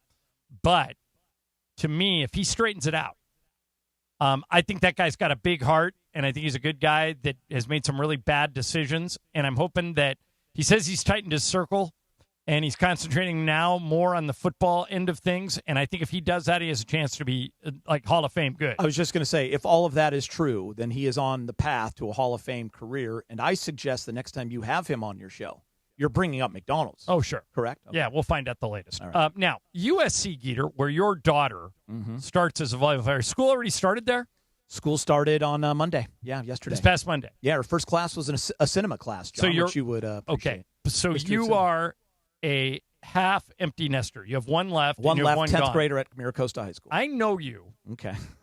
And I'm guessing there was some waterworks the first night Millie was at USC. Maybe not from Jess even. I think maybe from my good friend Chris McGee. How Listen, are you handling this? I already know. Emily knows I'm soft. I know what Morales thinks I'm a freak. When we dropped her off on June 15th, and she's only 20 minutes down the road, right, John? You get back home. It was a very sad day. That's when it I will hit tell you? you what I did. I actually, when no one was around, I went down to the room, sat on the bed, just sat there for a little bit, looked around the room. You are all not these pictures. You are not the only parent ever to do that, my friend. And the waterworks were there. Yeah. But I started to get depressed about 2 days before we dropped her off, and that part shook me. And a your little daughter, bit. I don't know why. your daughter is 20 minutes away. I know. Imagine if she was I live across the street from a really nice family, and their oldest, shout out Avery Frankel, is going to Notre Dame, and they dropped her off at Notre Dame this past weekend. And I saw her mom, and her mom's really happy because her daughter's happy. But I bet you my buddy Matt did the exact same thing. I mean, he went into her room, sat there, and went. But he's like you. He's got 2. He still has 2 at the house, so he's okay. Hey, Geeter, I will. Yes. Listen to this song. Okay. Listen to Wide Open Spaces by the Chicks, and that part where the dad says, "Go check the oil," and like we're losing our girl. That part will get you. Okay, I'm going to listen to No, that don't- because that's a I get so horrible idea. sensitive You're now. gonna be a But mess. Listen, Emily, I will share this. working here at ESPN Radio has been fantastic. We are 8 minutes away from USC. There you go. So many times she's needed something to drop off. Or drive by for the quick dinner. Be Dad's the savior By the way, with the credit card. I'm waiting for that, but I haven't had that yet because she's been there 2 months. But I dropped off something for her yesterday. We had 44 seconds. They were glorious. But I'll take those 44 seconds. So here's my question. Millie has probably experienced this. If you're on the USC campus these days, or even if you're just in downtown LA in that general area, USC has upgraded its football facility, and it includes something that I've never heard of before. They installed the loudest speakers on the market, and they've attached it to the corners of the practice field. The speakers are so loud, Geet, they can simulate crowd noise of over 100,000 people. So they can make it louder than the Coliseum even gets. Lincoln Riley says they've only used 70% of it so far. My entire life, much like you, I've been covering stories and going to college football practices, and what they do is they simply practice with a silent count. They don't need to turn the noise up because they're not allowed to talk. So here's my question. Is this new sound system a smart decision or a complete waste of money? Because if you practice with a silent count, it's the same thing, right? I know, John, but to just have the real thing in there, and it's more about the vibe that it brings, I think it's a good investment, and they have the money, and I have seen that facility. I haven't been able to go inside of it, but I've seen it from like a distance when you're walking, John, and it is absolutely mind-blowing. It's so funny you brought that up. I parked my car near what's called Webb Tower. Okay. That's an athlete dorm, and I was dropping some stuff off, and we were moving her from the apartment because she was at an apartment first for 2 months before they moved into the dorms because of volleyball. I could hear that speaker going. Now, it wasn't crowd noise, right? But it was it's music, loud. and it was loud, and there was like directions going over that intercom as well, and it is absolutely booming. So if you're driving by USC and you hear a very, very loud noise, that's what that's all about. But also, John, I like it because like when you're at Notre Dame, well, they're not going to play them, but say you're out of Michigan or Ohio State. 2030 coming back. Yeah, 2030. That crowd is absolutely deafening. And the guys, that real environment, even though you're just practicing silent, it's still an unbelievable environment to be a part of. So you can kind of feel emulate it. So I just realized something. If they only stay 4 years, both Millie, your daughter, and my friend Avery, who's going to Notre Dame, never get USC Notre Dame. 26, 27, 28, 29. So tell them to stay 5 years so they get that bonus game. That'll help them. And by the way, that hurts me. Yeah. That hurts me. Her recruiting trip after she had committed, they have a recruiting trip, was the Notre Dame game the last time they played at the Coliseum. Right. Which I would imagine would seal the deal for a lot of people. All right. So coming up next is Icebreakers. Geeter has had my number lately. He's beaten me in Game of Games twice in a row. And by the way, somebody, I think it was Dave Snow in the chat, said, I hope it's Geeter's game today. Dave, your wish is our command. It is Geeter's game today. By the way, Dave McMenamin's coming on today at 1:15, and Katie Wu is coming on today at 2:30. So we got a loaded show. First, let me tell you about our friend Jacob Emrani.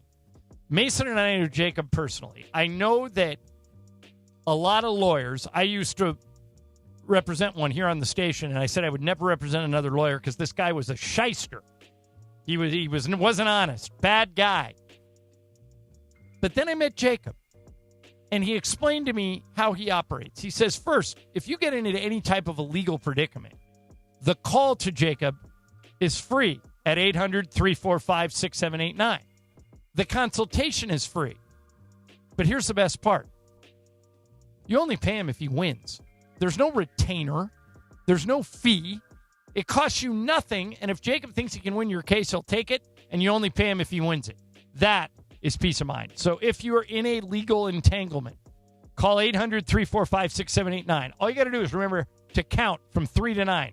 800-345-6789, or go to calljacob.com. The law offices of Jacob Emrani. The final test for the preseason for our Los Angeles Rams. Thursday at the Palace in Inglewood. As the visitor, our Rams battle the Chargers for Week 3 of the preseason. Coverage begins at 5 p.m. with the Toyota Rams Countdown to Kickoff. With Marcus Grant, Sua Cravens, and producer Emily. Kickoff from SoFi at 7 p.m. Rams, Chargers, Week 3 of the preseason. Hi, this is Matthew Stafford of the LA Rams. The Rams play here. I'm John Ireland, and the cleaner way to cocktail is with Blue Ice Vodka. Gluten-free, no added sugar, only 64 calories an ounce. Find Blue Ice at Bristol Farms, Smart & Final, and Ralph's. Blue Ice, smooth, affordable, a better way to cocktail. Enjoy responsibly. Hi guys, it's Ramona Shelburne for Hyundai of Glendale, where it's back to school savings all month long. Right now, lease a brand new 2026 Hyundai Palisade SE for $279 a month. Comes with owner's assurance and America's best 10-year, 100,000-mile powertrain warranty. Take it from me, with next level customer service and incredible dealer incentives, your next Hyundai is waiting for you at Hyundai of Glendale. Call 818-222-8000 or check them out at HyundaiofGlendale.net. $279 per month plus tax. Close and lease for 24 months. $47.49 total due on signing. Plus government fees and taxes. Unapproved above average credit through HMF. 7,500 miles per year. 20 cents per excess miles. Expires 8/30/26. It is the 13th annual SoCal Hyundai ESPN LA Golf Classic. Presented by Vista Paint. Friday, August 28th at Black Gold Golf Club. Benefiting the V Foundation. The event is sold out for another year thanks to the support of our great partners. Our friends at Barbecues Galore. Barbecues Galore, not just a barbecue aisle, a barbecue stove. And of course, thanks to our friends at Hyundai. There's never been a better time to test drive that Hyundai you've always wanted. Visit your SoCal Hyundai dealers today.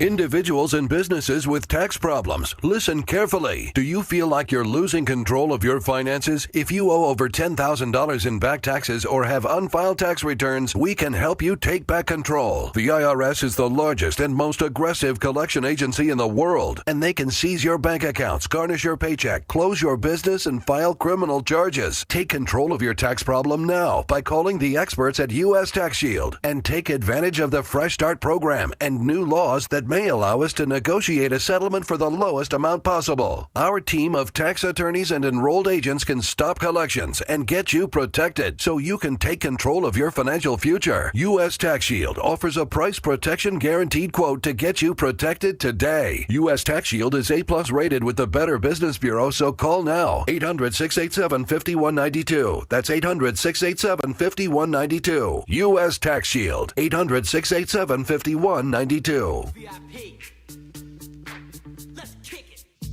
It is time for Icebreakers, 12:49 on a live imaging Tuesday presented by Providence. Well, I don't usually do the live Icebreakers. It's presented by Blue Ice Vodka, but let's take it away, producer Emily. All right, here's where we stand on August 25th. It is the first day of doubles. All right, so here's where John has 6 points, but he's clawed his way back from minus 52. That's right. Mason has 15. The others, including you, Geeter, and Wilbert and Chris, have 19. Here we go. So you're in the lead, Geet. Don't clipper it. 20 points. This guy's playing mind games with me. I was born in 1987 in Greenville, North Carolina. My dad worked in the steel business, and my mom worked in banking with MasterCard. Okay. For 18 points, I have a podcast. I host a podcast. I also appeared on SNL, but I have never hosted. Okay. For 16 points, I was kicked out of preschool for an incident involving a plastic eating utensil. For 14 points, I have released 2 Christmas albums, and in 2023, I was a finalist for People's Sexiest Man Alive, and my wife and I met through matching on Tinder. What year? About the People's Sexiest Man Alive, 2023. So fairly recent. You want to take a shot? No? Okay. For 12 points, I was a walk-on running back in college. Then I transitioned into being a fullback. My freshman year, we won the PapaJohns.com Bowl. Okay. And that was in probably 2007. I didn't specify the year on that one. So for 10 points, I hosted a late night show. I now work at ESPN. All right. I've got it down to 2 people. Geeter, you want to take a shot? I'll take a shot. Okay, go ahead, John. Yeah. I got it. No, I got it. Okay. I already John waited. gets the first shot, then Geeter if he misses. I think I know his last name is Kelsey. I don't know if it's Jason or Travis. I'm going to guess Jason Kelsey. It is Jason Kelsey. My next Gator, you're really upset about this, huh? The next one would have been Andy Reid drafted me in the 6th round to the Philadelphia Eagles. I feel like people would guess by then. Oh, so Andy coached both Travis and Jason. Yeah, so it's funny because it was the first, I think Yes. he only had 1 year with Andy in Philadelphia, Jason did, and then drafted Travis 2 years later. That's 10 points for John. Podcast, 39 years old, kicked. Yeah. I think the sexiest man alive threw me. The ESPN one is when we should have jumped on it. Because he hosted the Late Night with Kelsey last year. When he said the podcast thing, I thought, okay, they're they make like $100 million off of that podcast. Icebreakers is sponsored by Blue Ice Vodka, made from Idaho potatoes and pristine Teton water for a smoother, cleaner, creamier cocktail. No sugar, 64 calories an ounce. Look for Blue Ice wherever you shop for spirits. Blue Ice is pure as what, Chris? Oh, those Tetons, baby. Pure as the Tetons. Exactly. All right. So, couple of things to get to here. First of all, a story came out today that just months before LeBron joined the Lakers in 2018, an LLC, a limited liability company he controls, borrowed almost $300 million from a pair of Midwestern life insurance companies advised by Guggenheim Partners, according to insurance industry records reviewed by Bloomberg. Now, these funds are due back in 2049. This deal was structured to provide LeBron immediate cash and a stream of future revenue tied to his earnings outside of basketball. The lending began before Mark Walter acquired the Lakers. So it wasn't one of those quid pro quo things. And not even like his small stake. That came in 2021 as well. Can I just say it was before he even joined the Lakers as well? Right. LeBron himself. So Geet, with that in mind, is this something or nothing? I think it's nothing just because when guys with this kind of money, Yeah, you're it's not like talking he about doesn't this have level, $300 he million. didn't do anything illegal. Yeah. Right? He's borrowing against. Yeah, he's made over $500 million in basketball earnings. So, yeah, obviously it sounds like something because you hear Guggenheim and you know what Mark Walter is going through right now, but when you look and into it a little deeper. aspiration is in your head a bit too because of And that's why. Em, do you think it's something or nothing? When I first saw it pop up, I was like, I thought of aspiration, but now that it's before Mark Walter owned the Lakers, I feel like it's nothing in terms of this idea of like circumventing the salary cap. Maybe it's not the most ethical thing to do, but it is not having to do with circumventing the salary cap. But do we really believe that there weren't any thoughts then that Mark Walter's group would be investing into the Lakers? We're just going to pretend that just happened to pop up one day? It's 3.5 years before. Yeah, here's an even stranger thing. Here's an even stranger thing. So, if you consider that Mark Walter in this insurance vehicle was allowed to buy the Dodgers in 2012, we had a clip from Aaron Ross Sorkin on the other day that in 2012, Aaron Ross Sorkin said, this is a lawsuit waiting to happen. You can't use other people's insurance money to do this. Apparently went on a lot more than we thought. Let me just say this real quick. I hold up Good Karma Sports because they've rebranded our friends, our owners, Good Karma Brands. And I don't want to use this moment to talk about that. We will later. But long before 2022, when they bought this radio station, there were already conversations going on for years about their partnership with the Walt Disney Company. So, and that's a very small scale compared to this. To pretend that none of these things were ever talked about, come on. All right. So all I know is people with a lot of money these days are borrowing a lot of money. Yeah, but who has the money? Leverage, baby. That's another leverage. question. That's always happened. You want to know who has that Follow the money. Most rich people are leveraged. Think about that. They're rich. They got tons of money, but most of them have borrowed against it to try other stuff. All right. So, Geet, this was a story that caught your eye. Emily found this. Sometimes all the money that we make in sports and all the fame makes us forget that people come from everywhere to play. Mm-hmm. I'm going to play you a post-game locker room speech that's gone viral. It's from Cowboys lineman Shiaz Pete. He was an undrafted free agent this year out of New Mexico State, and he is the first NFL player from the Navajo Nation. He's a full-blooded Navajo Indian. He had an entire section of people at their preseason game in Arizona rooting just for him because the Navajo Nation in Arizona is very strong.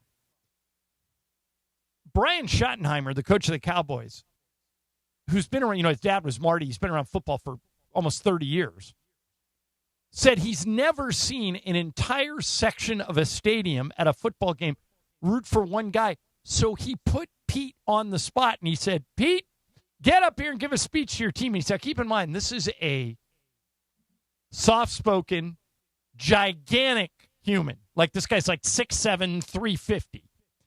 And I don't think he's used to giving a lot of speeches. But when you hear this, listen to how earnest and heartfelt this comes off. And it just reminded me that, man, at its basic core, sports are people coming from all over the world to come together to play for a team. Here is Shiaz Pete after the Cowboys beat Arizona, and he had an entire section of a stadium rooting just for him, and he's a lineman. Here he is. Hey, man, hey, be quick. One, things to clean up for sure always is. This right, is Brian Dave? Schottenheimer. But the play style's right. It's right. I'm proud of you guys for that. But I saw something I've never seen before. 25 years in the NFL. An entire section cheering for one man. And that man's going to break us down.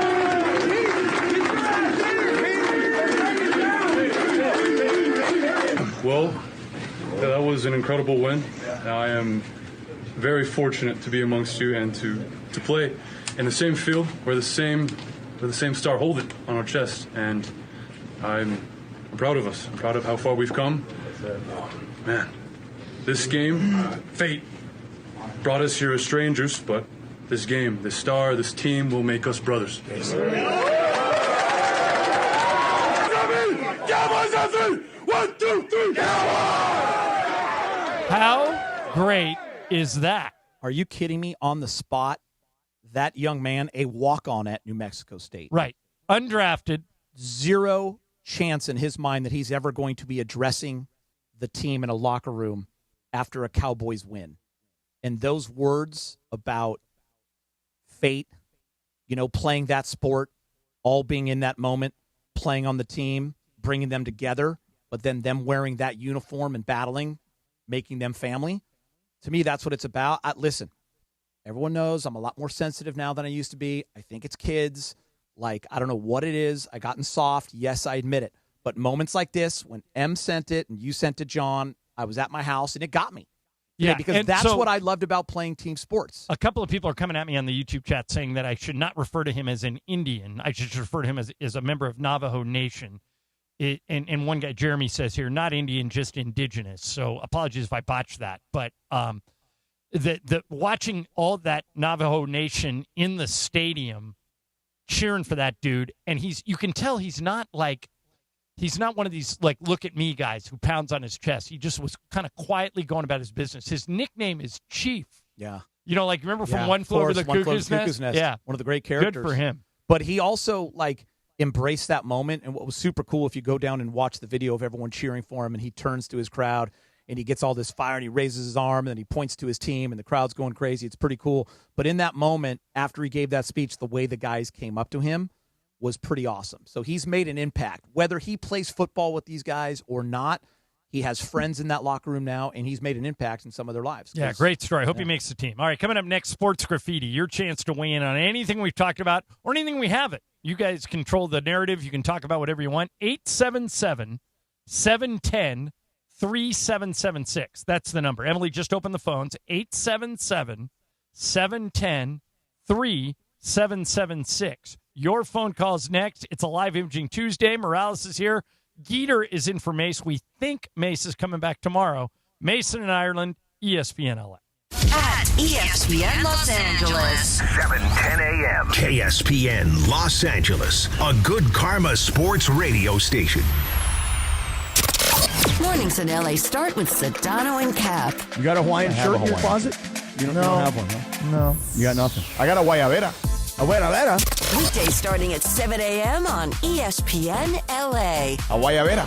Un maravera. Tapa and tupa and boom maravera. What is that? You're singing Guantanamera. Yeah, that's what I'm saying. What are you saying? Guayabera's a shirt, bro. A guayabera? Guayabera. It's like a Cuban shirt, like the old cigar rollers and domino players used to wear it. You mean a short sleeve button down with like lines coming down? Yeah, the with the lines that are sewn in. Yeah. I thought you were singing the song Juan Maravera. Yeah. Guantanamera, chico. Juan Maratera. No, Tanamera. Now, what's Juan Tanamera's deal? What's his story, Juan? I don't remember. What did he do? I mean, I don't know. The Morning Show with Sedano and Cap. Weekdays starting at 7 a.m. on ESPN Los Angeles. Play a perfect combination at Pechanga Resort Casino, Southern California's premier resort casino experience. See why readers of Newsweek and USA Today named Pechanga the best casino outside Las Vegas. Enjoy world-class amenities, entertainment, dining, spa, and golf, plus 24/7 gaming excitement. The immense casino floor and 1,100 hotel rooms and suites makes Pechanga one of the largest in the country. Skip the traffic, head to Pechanga Resort Casino off I-15 in Temecula. Visit Pechanga.com or call 888-PECHANGA for reservations and more info. Introducing our new Chili Crisp Dumplings, a spicy twist on a Waba favorite. Bold, crunchy, and tossed and fiery. Chili Crisp. That's our new Chili Crisp Dumplings. Get them today, only at Waba Grill. It's for you. Rams preseason football is back, and the countdown to kickoff is officially underway. Get your first look at new additions like Myles Garrett and Trent McDuffie, alongside stars Matthew Stafford and Puka Nacua, to experience every game live and enjoy home playoff ticket access, interest-free monthly payment plans, and exclusive stadium event pre-sales. Explore Rams season tickets today. Visit therams.com/2026. Don't miss out on any of this season's action and get your Rams season tickets now. It is the 13th annual SoCal Hyundai ESPN LA Golf Classic. Presented by Vista Paint. Friday, August 28th at Black Gold Golf Club. Benefiting the V Foundation. The event is sold out for another year thanks to the support of our great partners. Thanks to our friends at Hip Hop Golf Gear, from the country club to the red carpet. And our friends at Carl Strauss. Carl Strauss, first to pour, still brewing it right. Carl Strauss Brewing Company started this party. Prizes, flyaways, even cash money. You want it? We've got it. Find a list of all contests and official rules by visiting ESPNLAcontests.com. That's ESPNLAcontests.com. And yes, it's sports graffiti time. 1 o'clock in the Southland on the biggest show on the radio, Mason in Ireland. And, of course, on Sports Graffiti, we take your calls. And if you're calling into 877-710-ESPN and you're calling into LA's mega sports station, ESPN LA, you're calling in on the Hard Rock Hotline. The Hard Rock Hotline, made possible by Hard Rock Casino Tajon. Bringing you Sports Graffiti today. Experience gaming, dining, and live entertainment at the easiest drive from downtown LA. Must be 21 or older. Gambling problem? Call 1-800-GAMBLER. You get to talk to Mason in Ireland during Sports Graffiti, and we know everybody loves Mason in Ireland. Let's do it. Sports Graffiti time. Take it away, Mace. All right, no Mace today. Chris Geeter filling in for him. Morales is hanging out with us. Does that bother you on the throw when it doesn't say your name? Do you want me to make versions for you? No, people are sick of me. I'm on. I can do specialty throws. By the way, if you think about it, Chris, especially during the season we're about to embark on, it's a 2-horse race between whose voice is most heard on this radio station, and the two people are you and me. See, I knew you were going to come at me about that. No, but you're on every day. I think in non-Lakers and it's season, wonderful, Chris.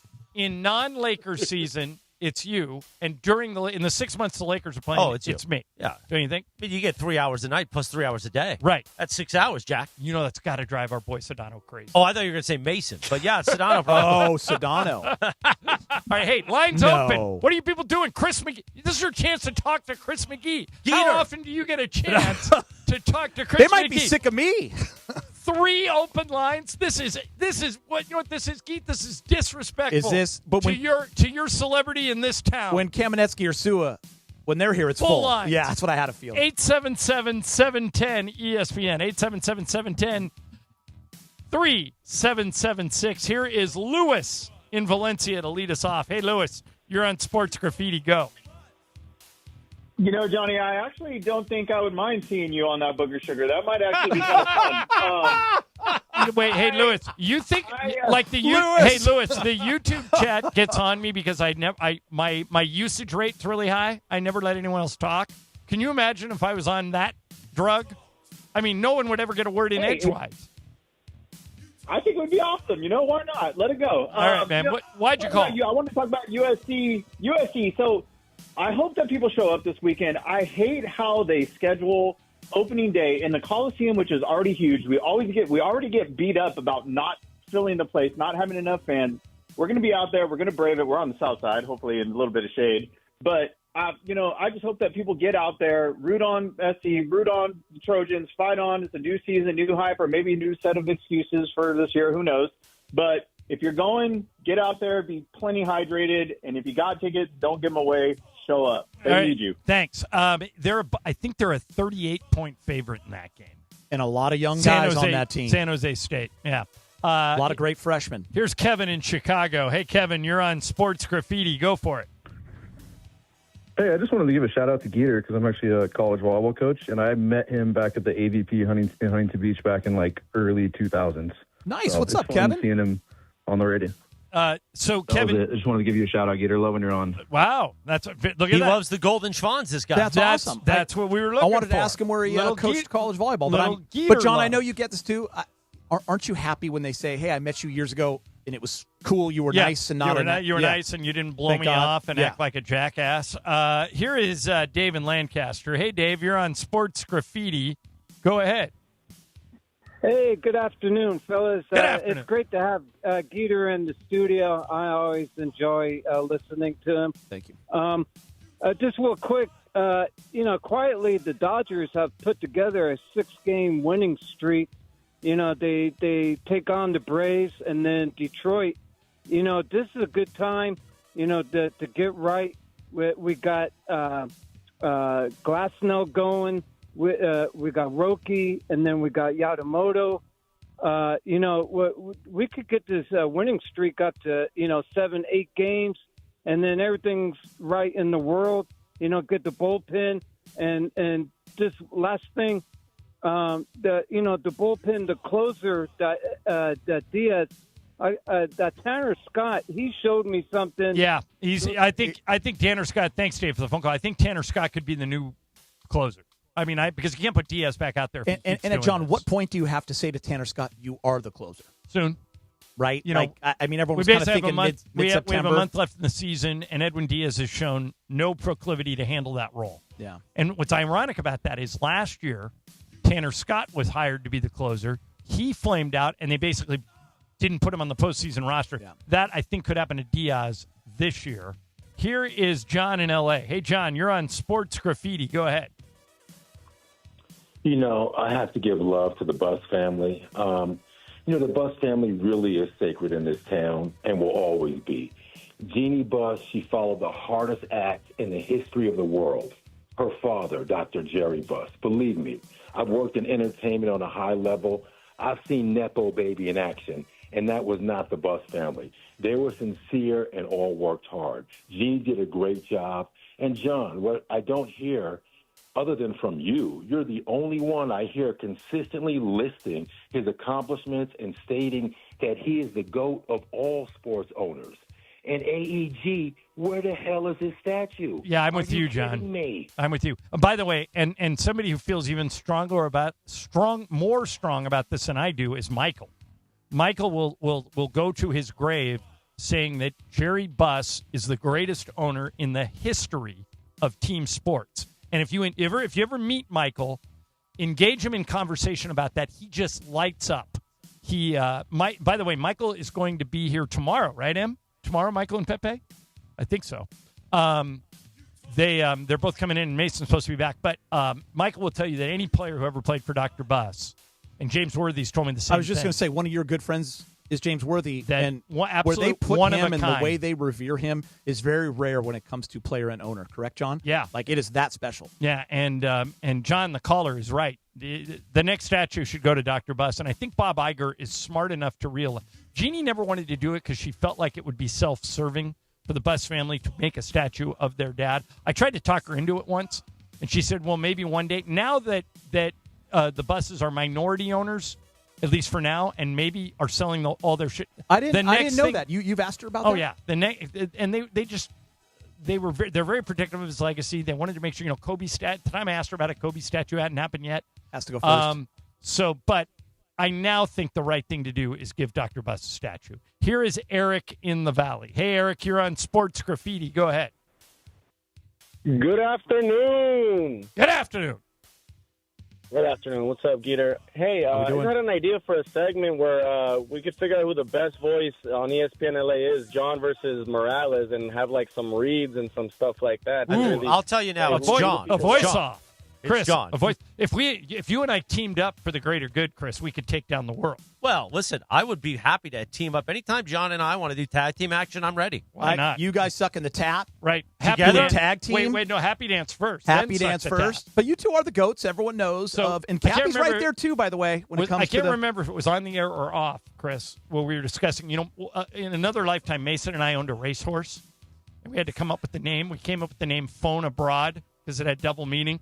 Yeah, like you could call a girl, but our sire was from England. Yeah, of course. So we called it Phone Abroad. But if Morales and I had a horse, suck on the tap. Suck on the tap coming around the outside. Right, that's 4 a lengths great back. name Yeah, I'm going for the suck horse. on the tap for sure. Happy Dance is a little more rated G, but Suck on the Tap is just beautiful. All right, coming up next, Dave McMenamin will join us. We'll get the latest on the Lakers. And in particular, what is Jonathan Kuminga doing? It seems like it's down to 2 teams. First, let me tell you about ZipRecruiter. Ian Siegel, the guy who invented ZipRecruiter, puts it simply. They don't leave anything to chance. And here's what he's talking about. They use an algorithm. You put your job, you're looking for an employee. You post your job on ZipRecruiter for free at ZipRecruiter.com/LA. And then they send you tons of qualified candidates immediately, and you can fill your job fast. How fast? 4 out of 5 employers who post on ZipRecruiter get a quality candidate within the first day. So if you need to score the best, go with ZipRecruiter. Try it for free at ZipRecruiter.com/LA. That's ZipRecruiter.com/LA. ZipRecruiter, the smartest way to hire. Hey, guys, it's Cappy, and I want to talk to you about what season it is right now. Football. It's football season. Come on, everybody together. Football. Yes, it's football season. It's preseason. The guys are out there working hard on the field. The coaches are game planning. They're studying film. We got to do the same thing because we got to get ourselves regular season ready on Prize Picks, America's #1 sports picks app. You make a lineup with a player's stat or pick game winners, spreads, or totals, or combine your picks in the same lineup. You can do so much more than ever before now on Prize Picks. And by the way, now available in all 50 states, including California, Texas, Georgia, and Florida, darling. So listen, download the app today and use the code CAPPY, K-A-P-P-Y, to get $150 instantly in lineups if you win your first $5 lineup. Win your first $5 lineup, and Prize Picks gives you $150 instantly in lineups. Prize Picks, America's #1 sports picks app. Dave McMenamin in just about 90 seconds, but the 13th annual SoCal Hyundai ESPN LA Golf Classic presented by Vista Paint is back this Friday, August 28th. Tune in for the all-day live broadcast at Black Gold Golf Club in Yorba Linda. Proceeds benefit the V Foundation for Cancer Research, brought to you by Pizza Hut, known out pizzas the Hut. Mason and Ireland, the OGs of LA Sports Radio. Eric Karros with us. You mentioned Colorado, where your son Kyle is the third baseman. Michael Thompson said it is way harder to watch your son play than it is if it was you. Do you find the same thing? Yeah, that's been going on. Shoot, that started probably in high school, I think, when it started to matter. You know, you're referencing Michael Thompson. I talked to Howie Long about it. You know, you liken it to you yourself getting ready for a game. So when I played baseball or when he was playing football, you get all the adrenaline, you're all fired up, you're like ready to go, and then you go out on your field of competition and you can release that. Yet with your kids, you get all fired up, ready to go. Right. You gotta sit there stoic. Right? Nothing good about that. Nothing. Mason and Ireland, weekdays at noon on 710 ESPN, the all-new ESPN LA app, and live on YouTube. John Ireland here, off the clock. My vodka is Blue Ice. Smooth, creamy, and made from non-GMO Idaho potatoes with pristine Teton water. No added sugar, and you can find it at Vons, Albertsons, and Pavilions. Blue Ice vodka, pure as the Tetons. Enjoy responsibly. Hey, it's Kirk Herbstreit. Before kickoff starts, I like a room that looks ready and plays tough. Fresh paint, strong coverage, and a finish that can handle a full season of Saturday celebrations. Bare Ultra Interior Paint has an extra durable finish that holds up from game time to the off-season. It covers in fewer coats, goes on smooth, and helps walls stay looking new longer. Game-ready defense with coverage that goes the distance. Bare Ultra, only at the Home Depot. How doers get more done.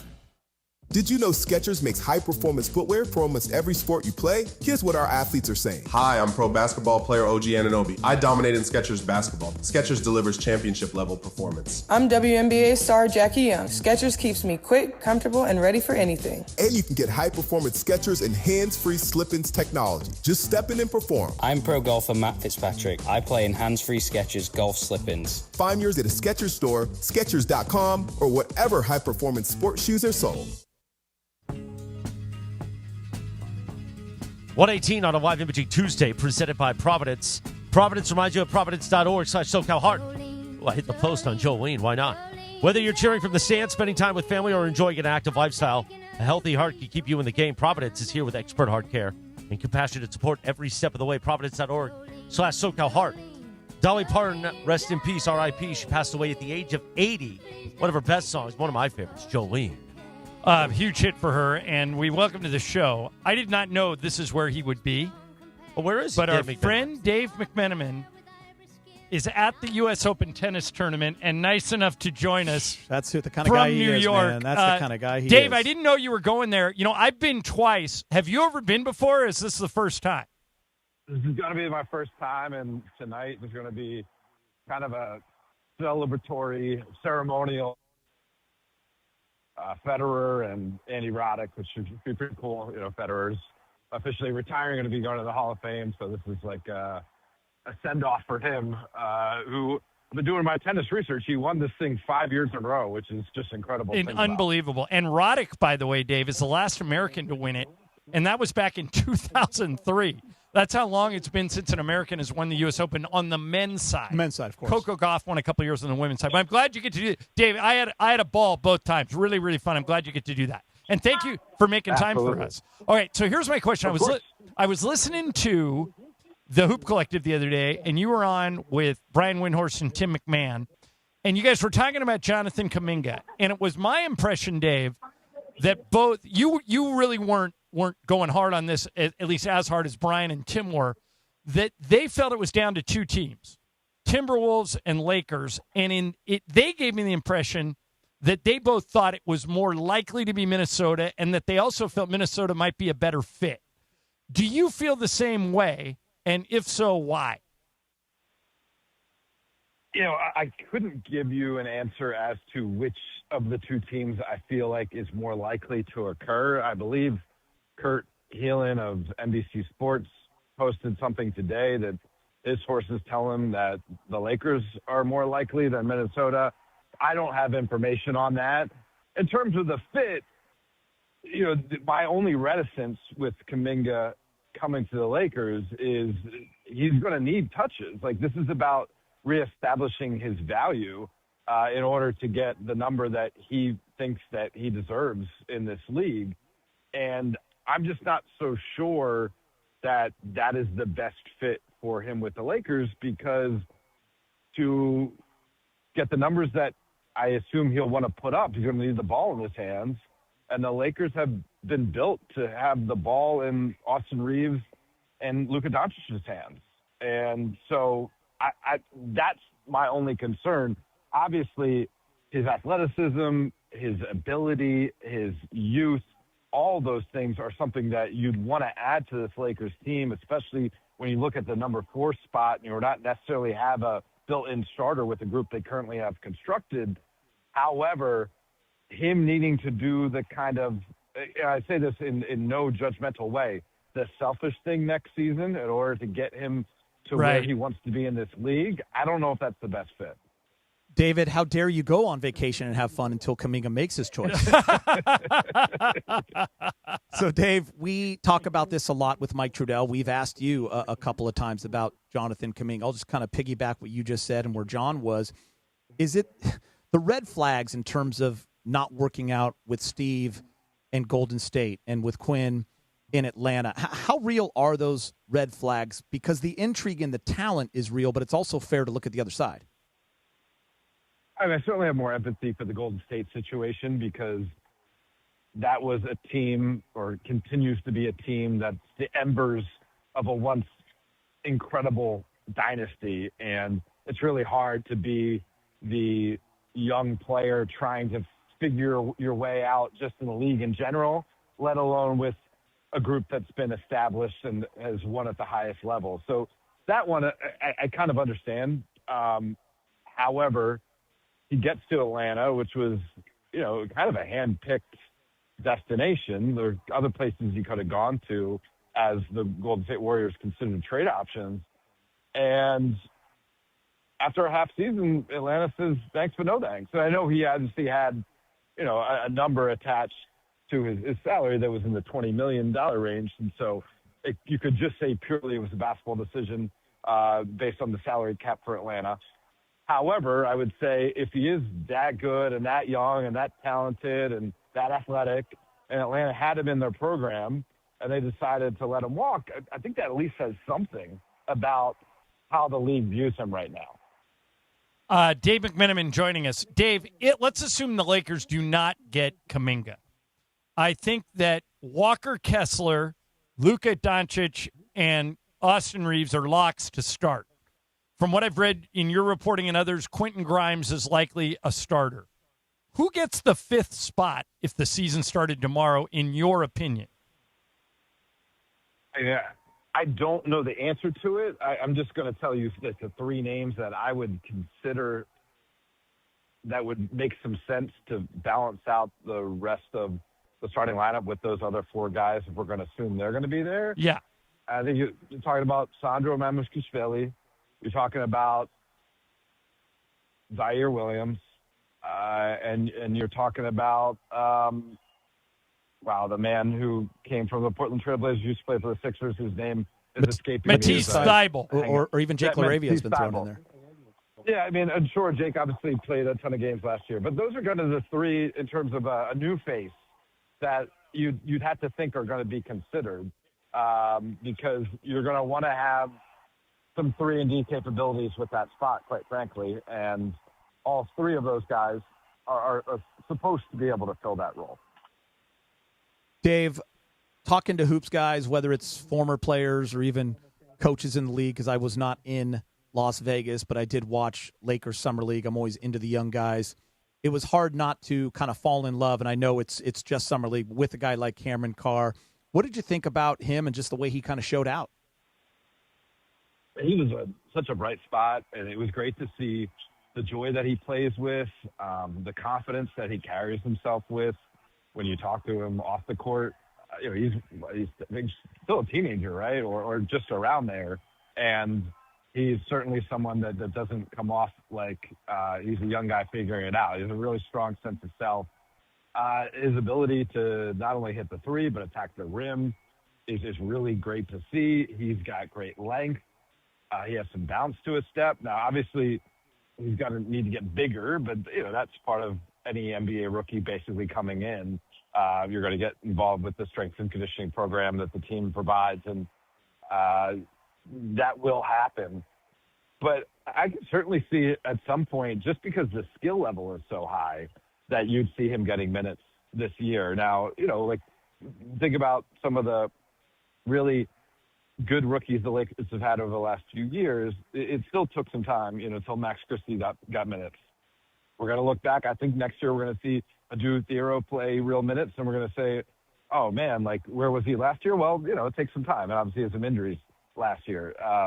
That's just part of the deal. But he's someone that I think if you're the Lakers, you have to feel good about your decision on draft night to get that guy. All right, Dave, a couple things to wrap up, and then we'll turn you loose into the streets of New York. But I work for the team, and I have no sense of how this ownership thing is going to go down. I don't know if Jeannie's going to be able to keep her position. I don't know. It seems to me both sides have a legitimate argument. I assume the Bob Iger, Josh Kushner sale is going to go through. But that's really, Dave, the extent of what I know. Do you have a better sense than I do about how this ends and when it might transition? I agree with you. The sale's going to go through whenever it's brought to the Board of Governors. I don't think it gets to the point that it did without Bob Iger, quite frankly, being nudged a little bit by someone within the league, perhaps even Adam Silver, saying, let's turn your attentions away from Vegas. And, hey, the crown jewel of our league is maybe the owner wants to sell. You should call him up. So I think that will happen. In terms of the acrimony right now between Jeannie Buss and the other 5 Buss siblings, I just don't know.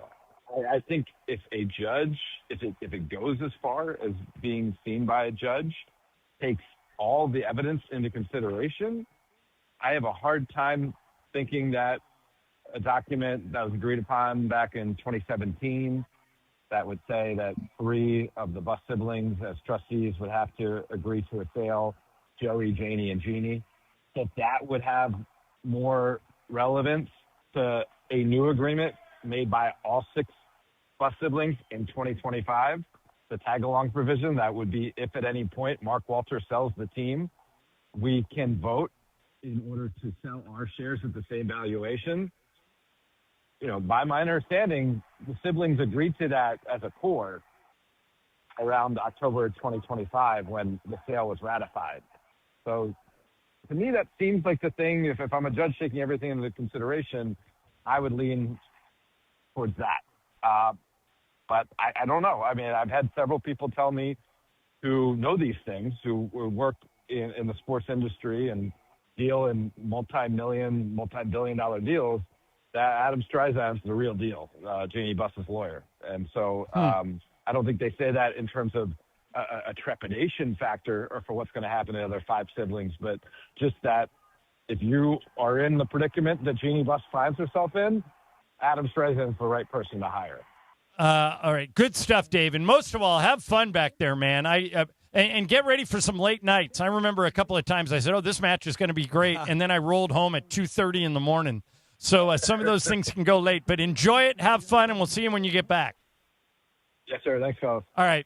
There's Dave McMenamin. And Geet, I don't know how that ownership thing's going to end. And I don't know who the 5th starter's going to be. And that's the question. You know, you and I work around the team regularly, and we probably should know, but I don't even know if J.J. Redick knows. Yeah, because I see Mamu as that small ball 5. He's also a guy that can play the 4, but is he a starter or is he more coming off the bench? By the way, have you been seeing him in these Euro games? He's been killing it. Oh, no, by the way, his grab and go, his ability to pass and shoot, I mean, that's why they wanted him. I just don't know if he's going to be that 5th starter. It's going to probably lean more towards a defensive guy, right? Yeah. All right, coming up, one college quarterback is going to start for a major program this year, and he might take one class. Might. We'll explain next. Geeter in for Mace. Live Imaging Tuesday. Morales is hanging out with us. Emily's here. Will's here. Mason and Ireland, ESPN LA. The final test for the preseason for our Los Angeles Rams. Thursday at the Palace in Inglewood. As the visitor, our Rams battle the Chargers for Week 3 of the preseason. Coverage begins at 5 p.m. with the Toyota Rams Countdown to Kickoff. With Marcus Grant, Sua Cravens, and producer Emily. Kickoff from SoFi at 7 p.m. Rams, Chargers, Week 3 of the preseason. Hi, this is Matthew Stafford of the LA Rams. The Rams play here. Before we get into that college quarterback, only taking one class, the 13th annual SoCal Hyundai ESPN LA Golf Classic presented by Vista Paint is back this Friday, August 28th. Tune in for the all-day live broadcast at Black Gold Golf Club in Yorba Linda. Proceeds benefit the V Foundation for Cancer Research. Brought to you by Thrifty Ice Cream, scooping memories since 1940. Something big is coming. On September 2nd, DraftKings Game Day arrives with massive deals, exclusive deals. The DraftKings Sports app is now live in all 50 states. That means California from Texas to Florida. One app, every sport, all 50 states. Remember the date, September 2nd. DraftKings Game Day is the kickoff of a new season and the biggest day in sports history. New DraftKings customers sign up with code LA710, spend $5 to get $150 in rewards within 14 days. That's code LA710 in partnership with DraftKings. The crown is yours. Event trading offered by DraftKings Predictions, a CFTC registered introducing broker. Trading involves risk of loss. Market availability varies. Eligibility restrictions apply. $50 every 7 days via click-to-claim issued in non-withdrawable predictions dollars that expire in 1 year. Ends August 23rd. For terms, dkng.co/predictions promo. Nationwide based on sportsbook, predictions, and free-to-play sports contest availability. Varies by state. Looking for paint that actually lasts? Vista Paint delivers expert quality, rich color, and pro-trusted durability, backed by over 60 years of experience. From your home to your next big project, we've got you covered. Vista Paint, since 1956. Good Karma Sports is proud to be an equal opportunity employer, providing equal employment, development, and advancement opportunities to all teammates and applicants. To learn more about careers with Good Karma Sports, please send an email to talentacquisition@goodkarmasports.com. That's talentacquisition@goodkarmasports.com. It is the 13th annual SoCal Hyundai ESPN LA Golf Classic. Presented by Vista Paint. Friday, August 28th at Black Gold Golf Club. Benefiting the V Foundation. The event is sold out for another year thanks to the support of our great partners. Our friends at Blue Ice Vodka. Blue Ice is the finest potato vodka sourced from Idaho. Where they utilize pure potatoes, Blue Ice offers 2 unique flavor options, Huckleberry and Double Espresso. You can find them in stores, so please ask for Blue Ice Vodka by name. My name is Whitney Allen, and I'm a widow. My husband, Ryan, died. We never thought we'd ever have to use life insurance, but the unexpected happened. With Ethos, signing up was fast and 100% online. You can get a quote in seconds, apply in minutes, and get same-day coverage. No medical exams, and you can get up to $3 million worth of coverage. I'm grateful we were prepared. Get your free quote at ethos.com/play. That's ethos.com/play. Paid spokesperson. Time spent on application may vary. Online health questions required. When you're planning your next job, options matter. Now in stock at Lowe's. Get the roofing brands you trust, including GAF, Owens Corning, and CertainTeed, with more colors to choose from. Shingles and accessories are in stock and ready to go. And when you're on the clock, we help keep you on schedule. Order by 4 p.m. and get next day job site delivery on select items as early as 6:30 a.m. At Lowe's, we have your back on the job. Delivery Monday through Saturday in select zip codes, subject to availability. 134 on a live imaging Tuesday presented by Providence. Dolly. We lost Dolly Parton today at the age of 80 years old. Providence reminds you that you got to check out that heart. Providence.org/SoCal Heart. Providence brings together leading heart specialists, advanced treatments, and compassionate care, helping keep you in the game and doing the things you love with expert cardiac care. Available across Southern California. We're here to support healthier hearts in every community. Providence.org/SoCal Heart. Speaking of the heart, one of the things people forget about, Johnny I, is hydration. Oh, Scott Kaplan and I'm living proof of this. Just had this conversation about how part of his issue is he always has stomach issue and all kinds of stuff. Hydration. Same thing with your heart. So, Chris, and look at this. Yeah, true story. Our friends at Liquid IV. Yeah, he's holding up Liquid IVs. I take a Liquid IV every single morning. I take one of these big YK water bottles. I dump Liquid IV in it, and it's the first thing I do, Geeter, as soon as I wake up. And I've been on the right side of hydrated ever since 3 years ago. I got dehydrated on a flight.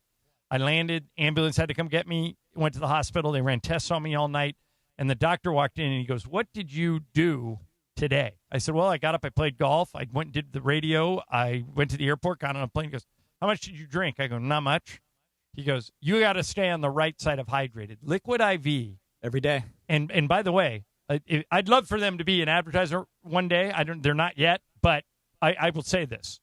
I have been on the right side of hydrated ever since I started that, Chris, and I have not missed a day in 3 years. See? And look at that. And the other thing that's really cool about Liquid IV, they now make multiple flavors sugar-free. And that's the key, sugar-free, because a lot of times people think about Gatorade and they think of the products that have a lot of sugar in them, and that's not great unless you're an athlete burning tons of calories. People don't realize how important electrolytes are. And a lot of times if you have a headache or you feel sick, you feel tired, your electrolytes. You've been sweating, you've been working out, or you're just living your life. And one of the things that takes out hydration quickly, it's something I love. I drink a lot of it, coffee. And black coffee is one of the best things you can drink, but it dehydrates you quickly. Yeah. And you know what? Good thing to just throw in if you're doing a wedding, if you're planning to go to a wedding. Yeah. Just throw in like Yeah. 10 liquid IVs. Drink one before you go to bed. Drink one when you wake up in the morning, and your hangover will be way Emily less. is not wrong. No, she's Well, right on the that. night of other thing drinking, is, if you, always if a you- liquid IV. Yeah, if you go out and get hammered and you get back to your house and oh, God, I'm going to wake up with a headache. If you throw a liquid IV in some water and drink it, your headache goes away. It's great. So unsolicited plug for the folks at Liquid IV. What a great product. It's kind of changed my life. There we go. All right. Geet, Rocco Becht, Becht, is the new quarterback at Penn State. Great name.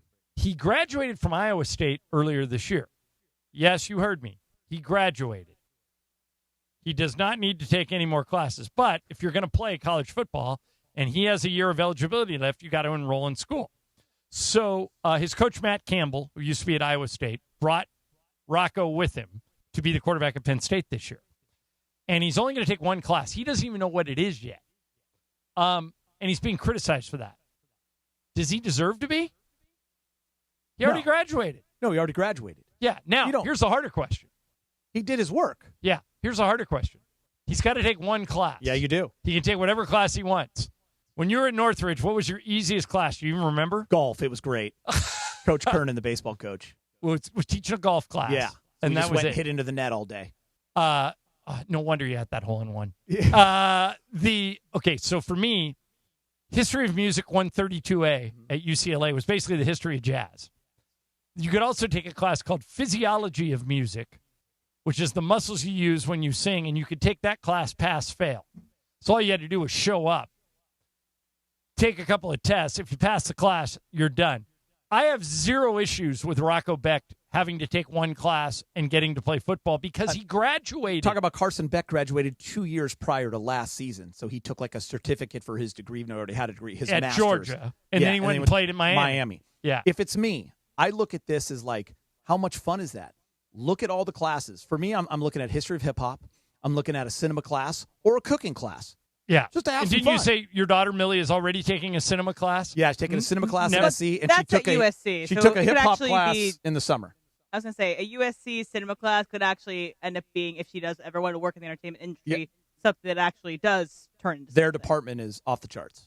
By the way, speaking of, did you guys ever watch Real Time with Bill Maher on Friday nights? Yes. So Bill had a story this week that didn't Katie Wu, who's coming on today at 2:30, didn't she go to Arizona State?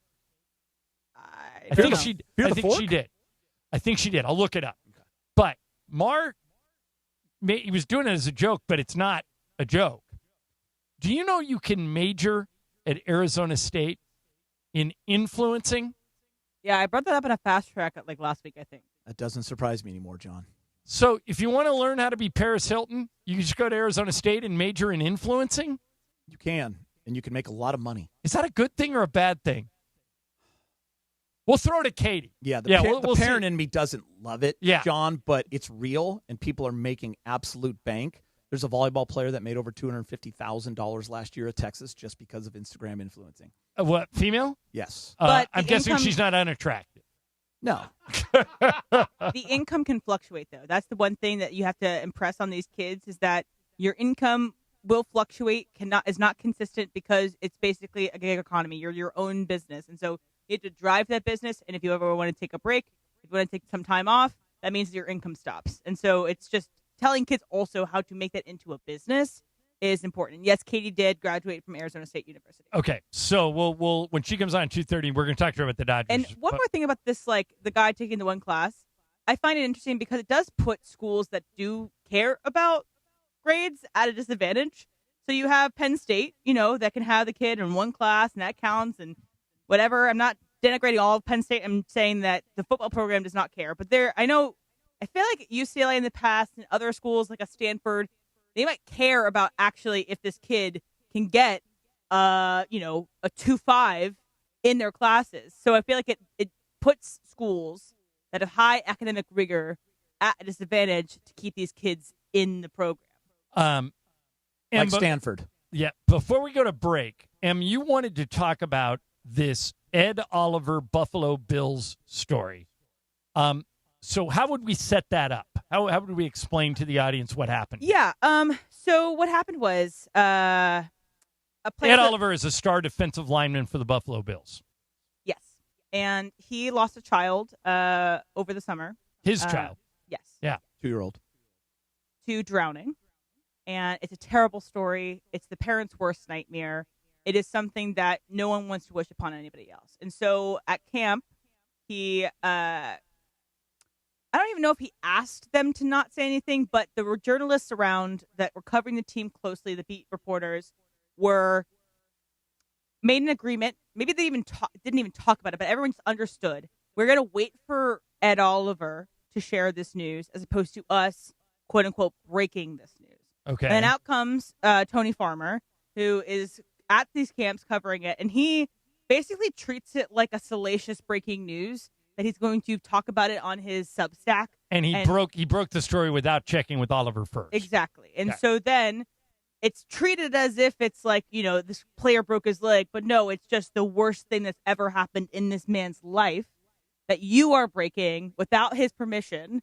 And it just calls in. And then Josh Allen talked about this, writer Tony Farmer said that he wishes that this wouldn't have happened. He denigrated it. Jeff Perlman went on his social media and talked about how this is not how this is handled. Typically, you need to make sure, especially with something as this sensitive, that you have the permission from Ed Oliver to share this, and that he thinks that this guy is a grade A what. Yeah.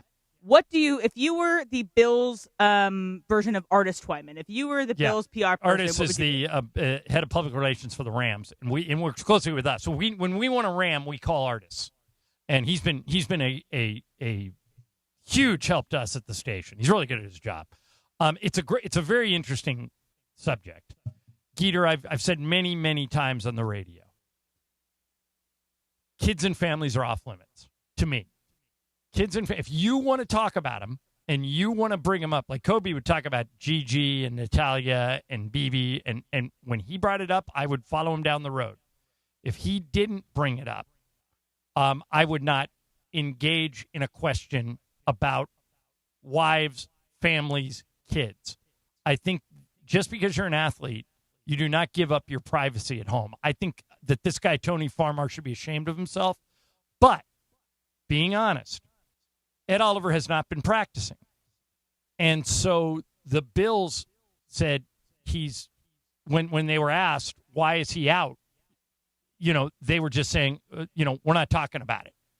I think a better way to handle it is come out right away on the very first day, and maybe the Bills did this, I don't know, and say, Ed Oliver is out due to a personal issue. We'll update you when we can. And then even if I find out that his 2-year-old drowned in a pool and it was 2 months ago, I'm still not breaking it, because I just think there's a time where you could be a person. I understand this guy trying to get it out there why Ed Oliver wasn't practicing. He's one of the best players on their defense. But I think this is a bridge too far for me. I think he deserves to be criticized. I'm with you, John, 100%. Maybe it's the father in me, but there's also the human nature of it all, and this might come as a shock to people. I didn't go to journalism school, okay, so I don't know, do you have to break the story? Do you have to be the first one? I get when it comes to injuries or certain things, but when it comes to this, it's not our business until Ed Oliver wants to make it our business. And listen, look at Freddie Freeman a couple years ago. And Freddie came out and told everybody what was going on about it. And Alex Vestia, until the family, we all kind of, we thought what happened was what happened. But until Alex Vestia said stuff, they said, the Dodgers are letting him deal with a family issue. Yeah, A.J. De La Garza, a member of the Galaxy years ago, lost an infant child. And Emily said talked about it. But there is nothing worse. Nothing. No. And, even if somebody young in life gets diagnosed with a terminal disease, at least they had some type of life. This kid was 2 and drowned in an accident in a pool. The guilt alone could crush that whole family. And I understand that he wasn't at practice and that fans would like to know why he's not practicing. This is one of those rare exceptions, in my opinion, where it's none of Tony Farmer's business. I also think it's totally fine. Fans should accept family business, Or family just, issue. You're writing a story on the Bills' defense. Bills' defense on Saturday night didn't look great. A reminder, Ed Oliver wasn't in the game. He's out with a personal issue. 3 other starters didn't play, blah, blah, blah. But I don't think you take that extra step and say, here's the reason Ed Oliver's out. His kid drowned in a pool, and he's not comfortable coming to practice. That's a terrible thing to put out in the public. I think it's different than the Kyle Shanahan thing. So remember when he got in his car accident, the 49ers journalists agreed to not talk about it or cover it, and then it came out later, and then people were like, whoa, why didn't we know about this earlier when you all knew about it? But I do think it's different between Kyle Shanahan and a concussion and injuries and the potential that he could have some issues with cognition and calling plays at the time we didn't know. So maybe that is why it's a little different than this Ed Oliver situation, because it does not affect his ability to play on the field if he chooses to come back and play on the field. And general rule in sports media that's always worked for me, and I'm closer to the end of my career than I am in the beginning. Geeter, you're right in the middle. Families and kids are off limits unless the athlete or the coach lets you in. They let you in, they want to talk about it, then go ahead. You announcing the death of an infant is just, it's a bridge too far. And Tony Farmer, the debate now whether the Bills should take away that credential, I actually think he keeps that credential, and now you have to face that locker room and guys icing you out, and that's a big part of it, and that could do damage for him. Yeah, not good in any way you look at it. Okay, coming up next, shocking, Lane Kiffin's in the news again. If there's a college football story and it's in any way controversial, is it just me or is Lane always finding a way to the table? Lane is always in there. Yeah, we'll get into that next. Mason and Ireland, ESPN LA. First, let me tell you about Blue Ice. Blue Ice vodka is as pure as the Tetons. Blue Ice uses that pristine water source that is better than anywhere else on the planet, and that's what they mean when they say there's no cleaner way to cocktail. I learned this as soon as I started doing ads for Blue Ice. Most vodka is made from corn, not Blue Ice. Blue Ice starts with potatoes, and that's why it tastes different and better, smoother, creamier, has no burn, gluten-free, made from non-GMO potatoes, no added sugar, 64 calories an ounce. It comes in 3 flavors, Blue Ice Classic, Double Espresso, and Huckleberry. Great price point. Most of the time it's under $20. Available, I get mine at Ralph's, but it's available wherever you purchase your spirits. Ask for it by name at your favorite restaurants and bars. Blue Ice Vodka. Pure as what, Chris Morales? The Tetons, baby. Pure as the Tetons. Mason and Ireland, ESPN LA.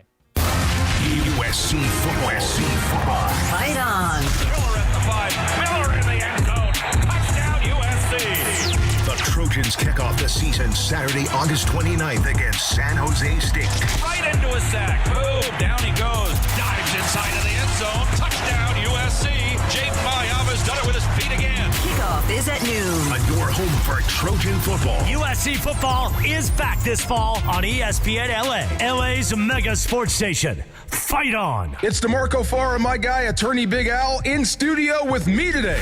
The biggest mistake that people do is think that they can handle a car accident themselves. I don't need a lawyer. I don't need to bother with a lawyer. I'll just do it. It's not a big deal.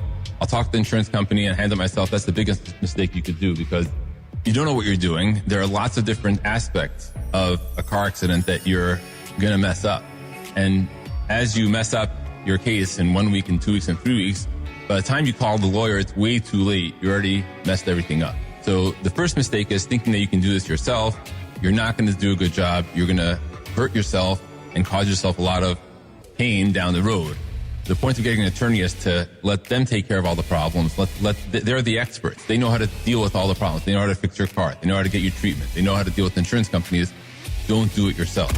If you're in an accident, I've got a guy, Attorney Big Al. 1-800-HURT-123 or attorneybigalca.com. Attorney Big Al is Attorney Ken Klein based in Los Angeles. It is the 13th annual SoCal Hyundai ESPN LA Golf Classic. Presented by Vista Paint. Friday, August 28th at Black Gold Golf Club. Benefiting the V Foundation. The event is sold out for another year thanks to the support of our great partners. And, of course, our friends at Legends Attic, the ultimate sports fan's dream destination. A unique blend of sports museum, art gallery, and card collectibles. How about the great Oscar Marsuli Cigars, a family tradition since 1936.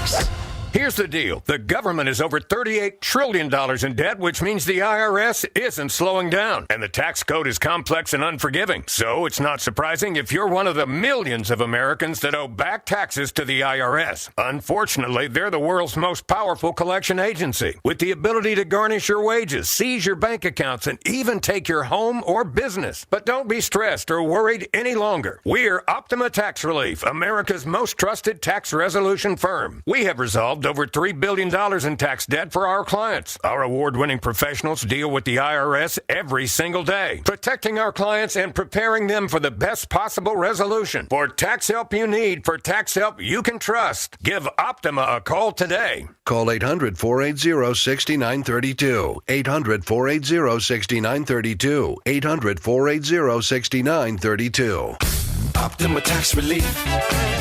Some restrictions apply. For complete details, please visit Optima Tax.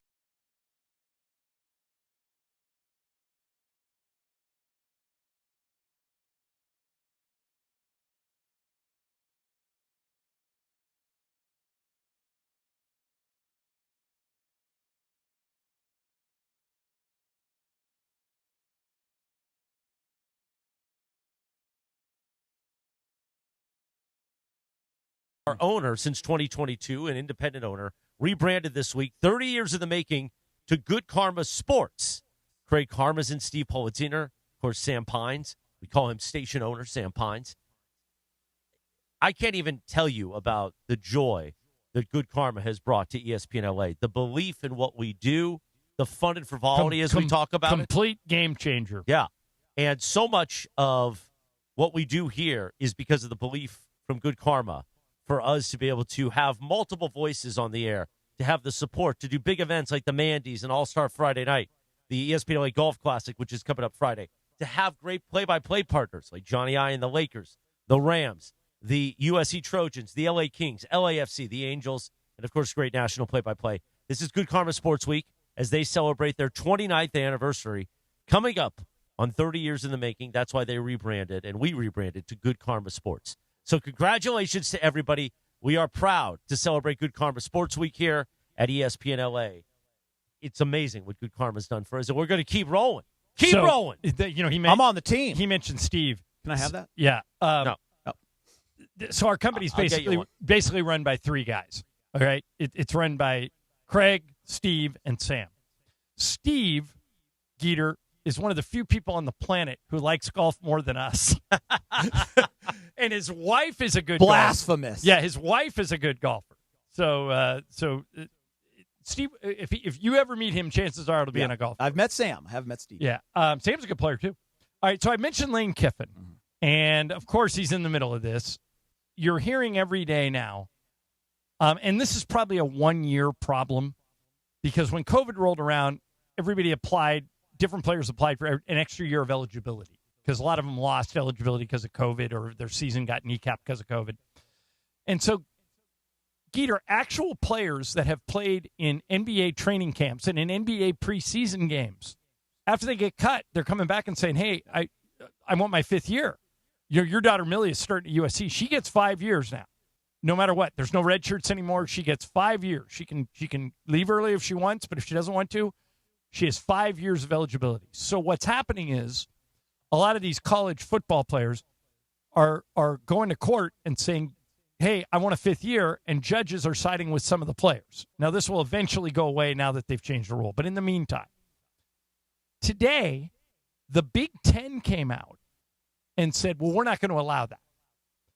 If you play in the Big Ten, where USC and UCLA both play, and you signed a professional contract, you went and played in an NFL training camp, you went and played in an NBA preseason camp, you are no longer eligible to come back to college. That's it.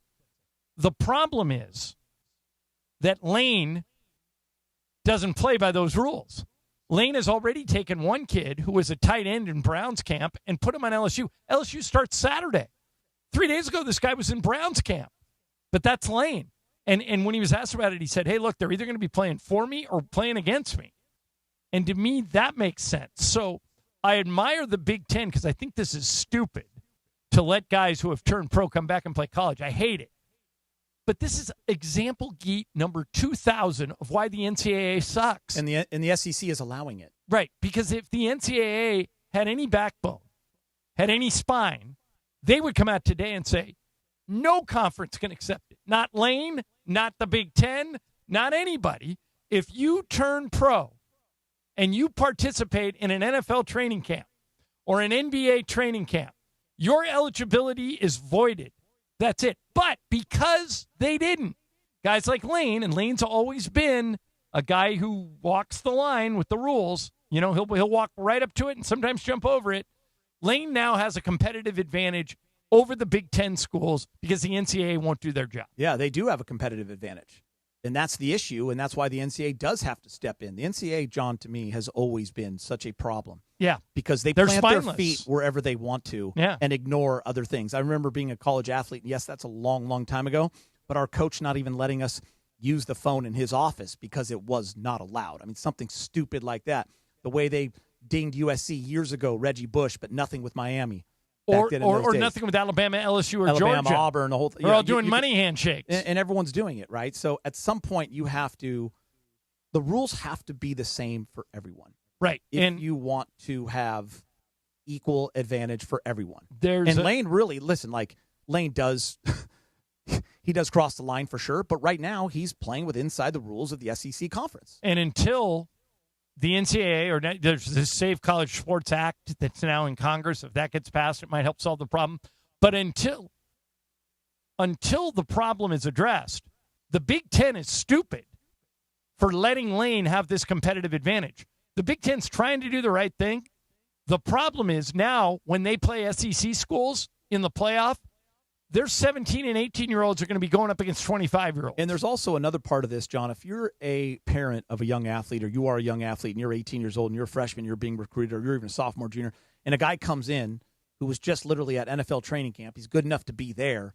Now where does that bump you down, right? When you are recruiting, that's the whole thing with recruitment, too. Like, you're lied to all the time. And you're waiting. We love you, but as soon as someone else comes better Your daughter is going to USC, and she's going to wait her turn to see when she breaks into the lineup. But imagine if she has a great summer, breaks into the lineup, she's going to start as a freshman, and then some girl comes back that had already turned pro, and they say to Millie, hey, sorry, you got to wait. Hey, listen, that ain't right. It's happening in women's volleyball college as well. Like, Europeans, international kids are coming in at 21 years old, and they're freshmen.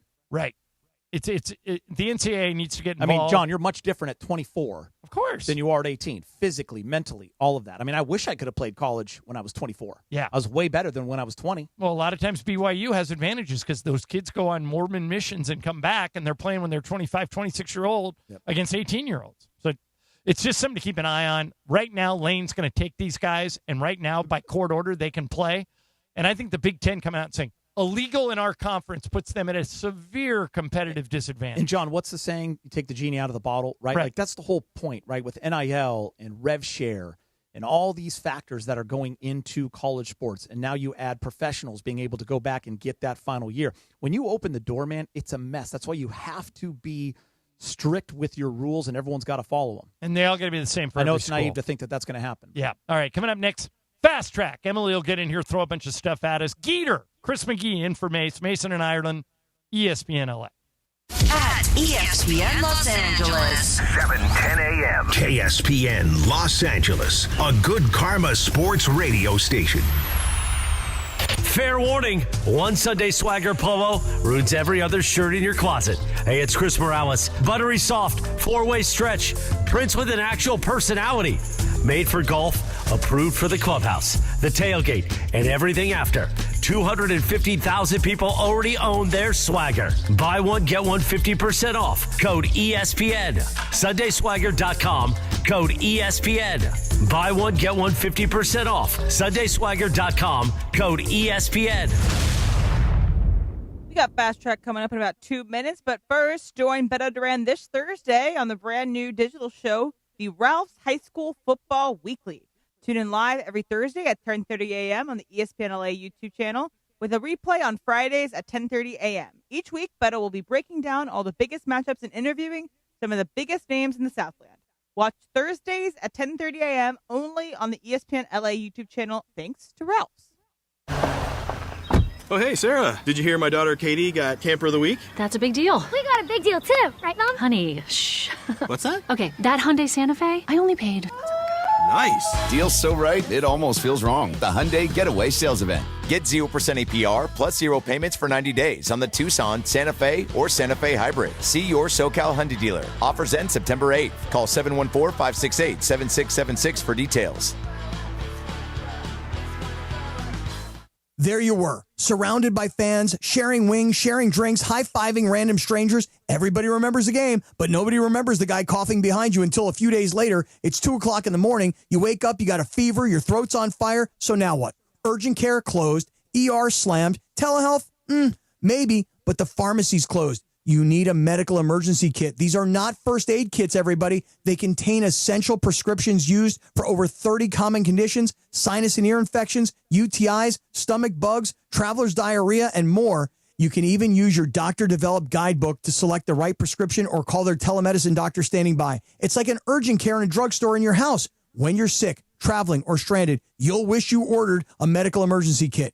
Order online in minutes, and it's shipped to your door. Save $45 with our promo code 710 at urgentcarekit.com/710. That's promo code 710 at urgentcarekit.com/710.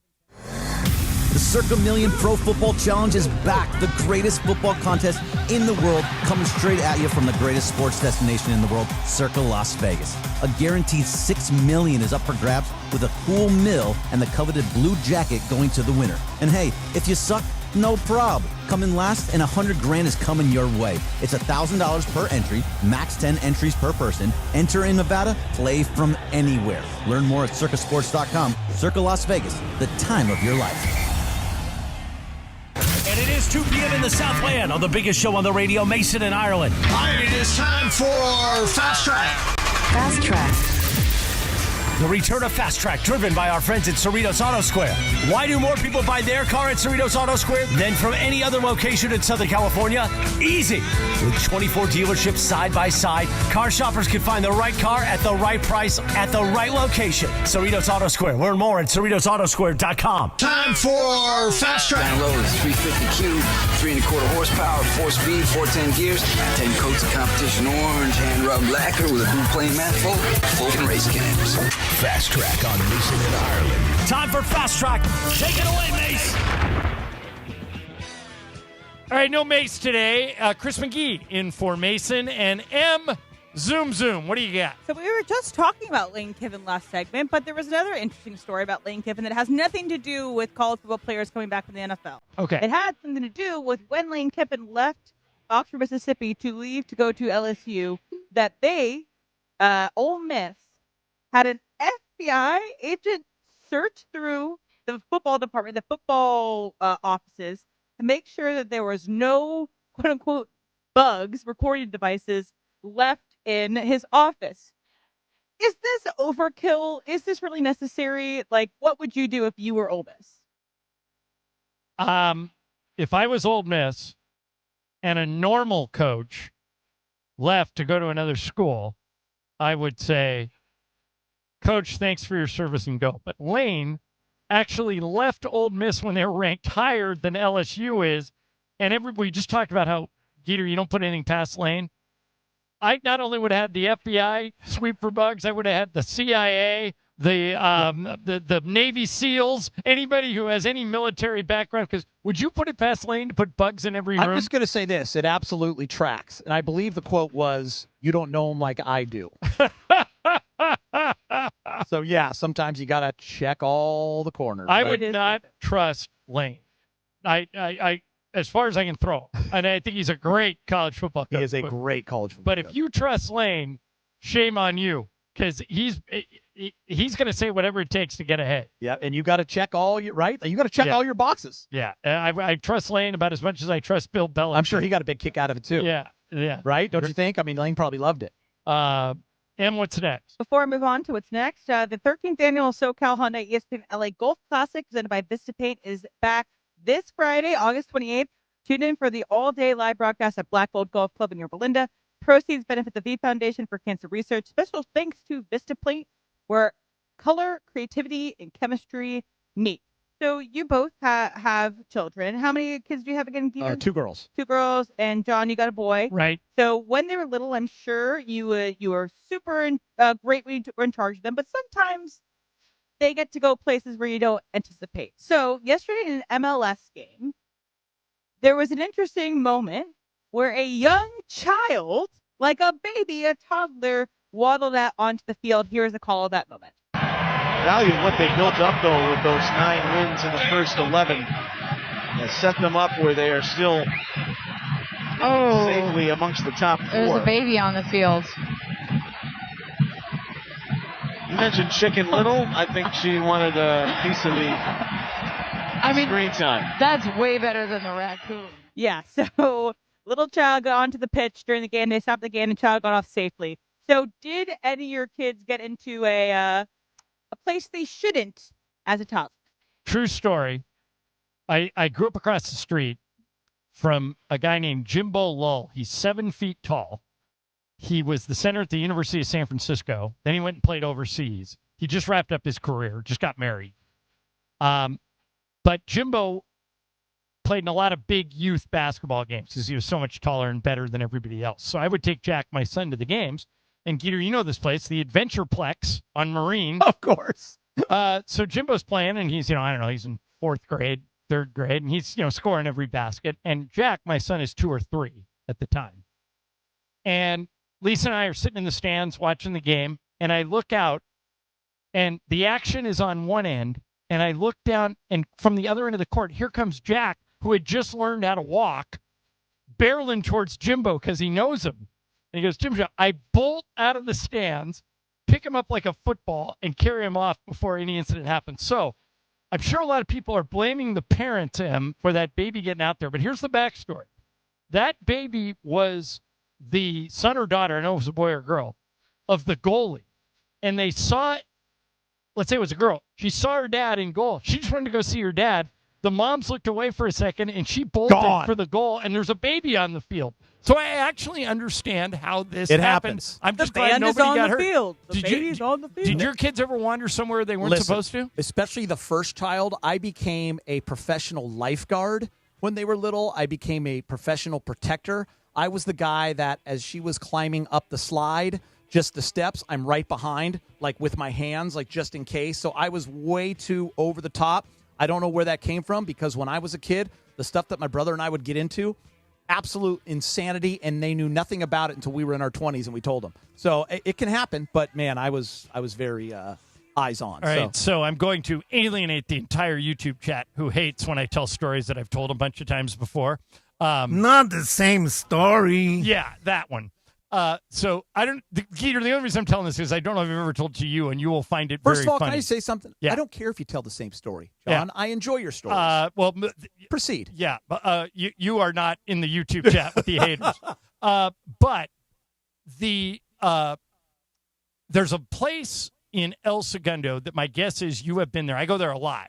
A breakfast place called Good Stuff. Of course. So one day, I'm outside Good Stuff, and there's a line. There's like 5 or 6 people. So I go up to the hostess to put our name in. And I say, Ireland, party of 3. It's me, Lisa, and Jack.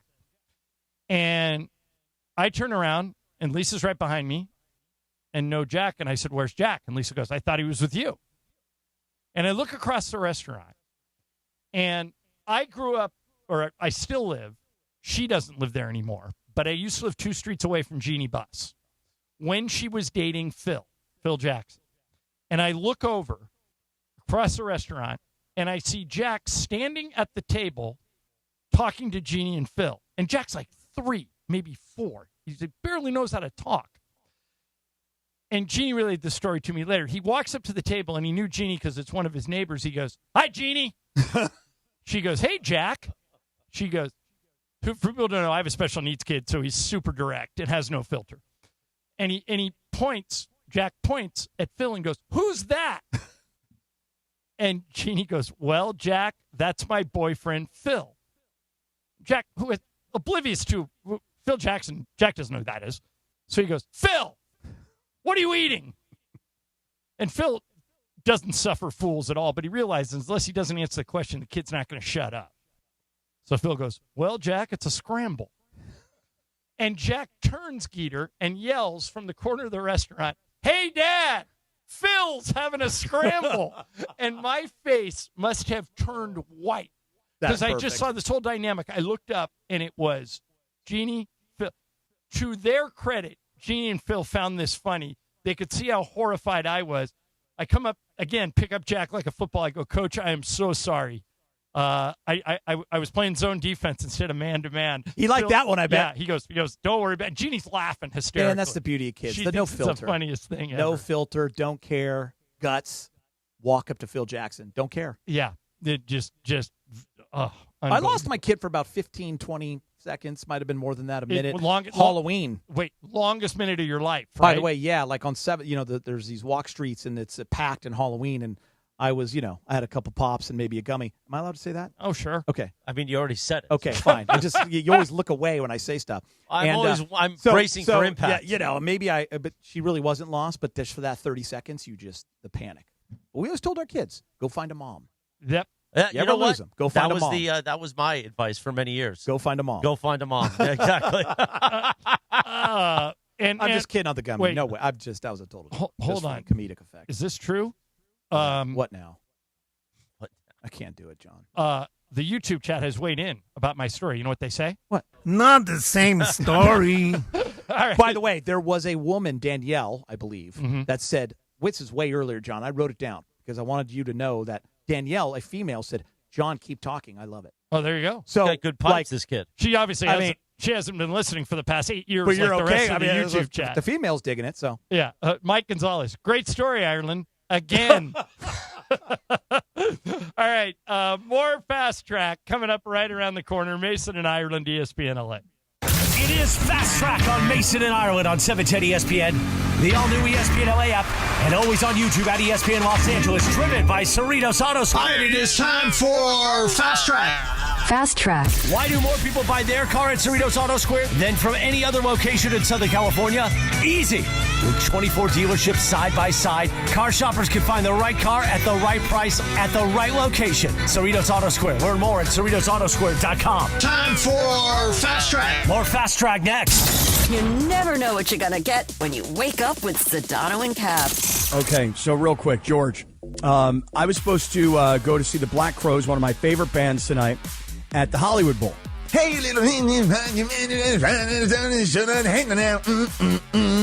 Yes, that's exactly the song I planned on singing. Hard to Handle. That's exactly right. It's the morning show with Sedano and Cap. Weekdays starting at 7 a.m. on ESPN LA. John Ireland here. Blue Ice starts with Idaho potatoes and ends with a smooth, creamy vodka without the burn. Try classic, double espresso, or Idaho huckleberry, all under $20. Ask for Blue Ice by name at your favorite bar or restaurant. Pure as the Tetons. Enjoy responsibly. Is your vehicle due for service? Is it time to get those wipers replaced? If so, head into your neighborhood Valvoline Instant Oil Change, home of the 15-minute drive-through oil change. For over 30 years, Valvoline has provided quick and convenient automotive maintenance services for busy people just like you. At Valvoline, you stay in your car safe while the expert technicians make sure your ride is at its best. Oil changes, wiper blades, and more. Just pull up, drive in, and drive out in about 15 minutes. Visit SoCalOilChange.com for locations and game-winning coupons off of your next Valvoline Instant Oil Change.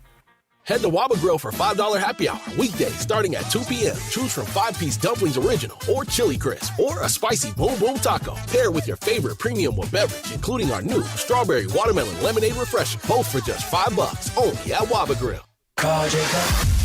Hey, it's Mace. And I'm Ireland. After a crash, you are on the spot. You got to make the right decisions. 800-345-6789. Count the facts. Count on Jacob. Count your options, then count on Jacob. 800-345-6789. Put it in your phone. Memorize it.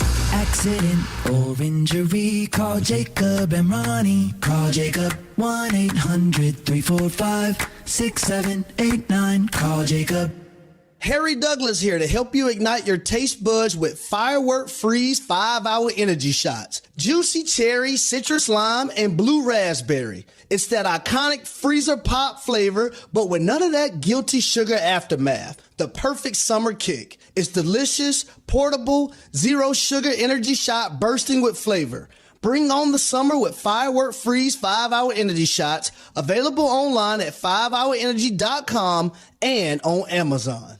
This is the story of the one. As a maintenance engineer at a beverage manufacturing plant, he starts his day knowing every line is ready to run because Grainger delivers the industrial-grade products he needs to keep mixers, conveyors, and packaging equipment moving. With Grainger's vast selection of bearings, belts, and motors, he keeps operations running smoothly, so nothing grinds to a halt. Call 1-800-GRAINGER, click Grainger.com, or just stop by. Grainger, for the ones who get it done. Fast Track. And it is Fast Track on 710 ESPN. Mason and Ireland on the all-new ESPN LA app, 7:10 a.m. and always on YouTube at ESPN Los Angeles. Fast Track now back in the 2 p.m. hour on Mason and Ireland, driven by Cerritos Auto Square. Why do more people buy their car at Cerritos Auto Square than from any other location in Southern California? Easy. With 24 dealerships side by side, car shoppers can find the right car at the right price at the right location. Cerritos Auto Square. Learn more at CerritosAutoSquare.com. Once again, back to Fast Track and back to Mason and Ireland on 710. Zoom. Emily, what do you got? All right, so I saw an article, who cares if it's like, exactly what happens, but someone's claiming to know that how Taylor Swift and Travis Kelce stay together through long distance at times when she's on tour or he's at practice is that they call each other on the phone at least once a day. But they don't go a day without hearing each other's voice, and that's how they stay close while being separated. John, you're on the road a lot of the year. Geeter, I don't know about you, how often you're away from your lovely wife, but how do you keep close when you're traveling? That's not unusual what they're putting on. I can't think of a day where I haven't talked to Lisa at all. Yeah. On the phone or over text, or is it always? You always check in. Yeah. No, mostly on the phone when I'm on the road. Neither one of us are big FaceTime people. I FaceTime Jack and I call Lisa because I like to see Jack. But Lisa, if she's like just got out of the shower, she's running around. Sometimes I'll call her on FaceTime and she'll not answer it and then call me back. Texting has also changed the world because, if you're gone on a trip or something, you can also just do check-in with a text. But right. The longest I ever went was 22 days. I remember in Beijing in 2008, and that was when Skype was kind of new, and we had a newborn. So I was Skyping, but I couldn't talk every day, but every other day or every few days, we'd check in for sure. Is there any other tips and tricks you have to keep up when you are separated, distance-wise?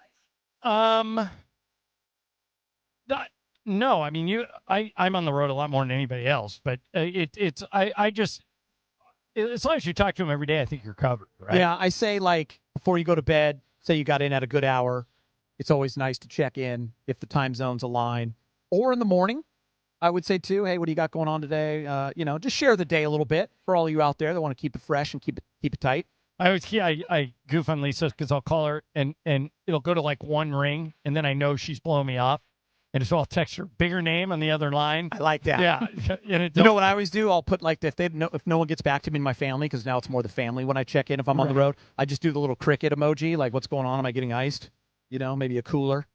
I don't like when they ice me.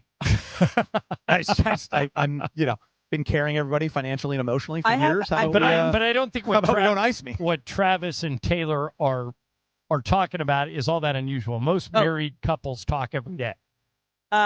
First, what you just mentioned, crickets or whatever, I've had to at times mute my dad's text only because, I will justify, and I unmute him, is because he will be texting me play-by-play of a sporting event we are both watching. That's incredible. No, he's not the only guy. I will get spoiled what happened, and I'm like, Dad, what the heck? Let me react. Anyway. I've learned to turn off social media when I'm watching a game because if somebody else is ahead of me, it wrecks the game. Totally. So it works out that way. All right, what's next? Before I get to what's next, I want to remind everybody about this wonderful thing we're doing on Friday, the ESPN LA Golf Classic, presented by Vista Paint. Tune in all day for a live broadcast at Black Gold Golf Club in Yorba Linda. Proceeds benefit the V Foundation for Cancer Research. Brought to you by Legends Attic, a unique blend of sports museum, art gallery, and card collectibles. So I saw this clip, and it's from a podcast, and it has Tracy McGrady talking about this topic. It's if a championship ring should outweigh a regular season MVP. Like, for example, Robert Horry with all of his championship rings versus a James Harden with a regular season MVP. This is Tracy McGrady. KD was on the Fred VanVleet podcast, and he was talking about regular season MVP holds more weight than winning a championship. What are your thoughts on that? Regular season MVP holds more weight than an NBA championship. And the reason I'm asking you that, regular season MVP holds more weight than winning a championship. Hell yeah! So why wouldn't it? Why wouldn't it? Explain that though. Because everybody, at the end of the day, you think about this when we talk about the totality of a player's career, and even when you talk about Hall of Fame, and when you talk about the best players, the first thing they say, but he didn't get a ring, or he got a ring. Name the 10th or the 11th player on the Chicago Bulls, or the Los Angeles Lakers, or the Detroit Pistons, or the Boston Celtics. Who are they? Name any of those teams. Name me the 11th or the 12th guy. You want me to? Just name one. I mean, I can't right now. All right, you can't even think of him. I He got a can't. ring. Yeah. You can't even think of him. So what do you think about their argument about the regular season versus championship ring? The only person who would ever argue that is somebody who hasn't won a title. You play to win the games. Sound like Herm Edwards. But, Russell Westbrook has a regular season MVP. James Harden has a regular season MVP. Karl Malone has a regular season MVP. None of them have any titles, and they're all less for it. I mean, I don't understand that mentality. If you win a regular season MVP, what did you win? I'll take it a step further.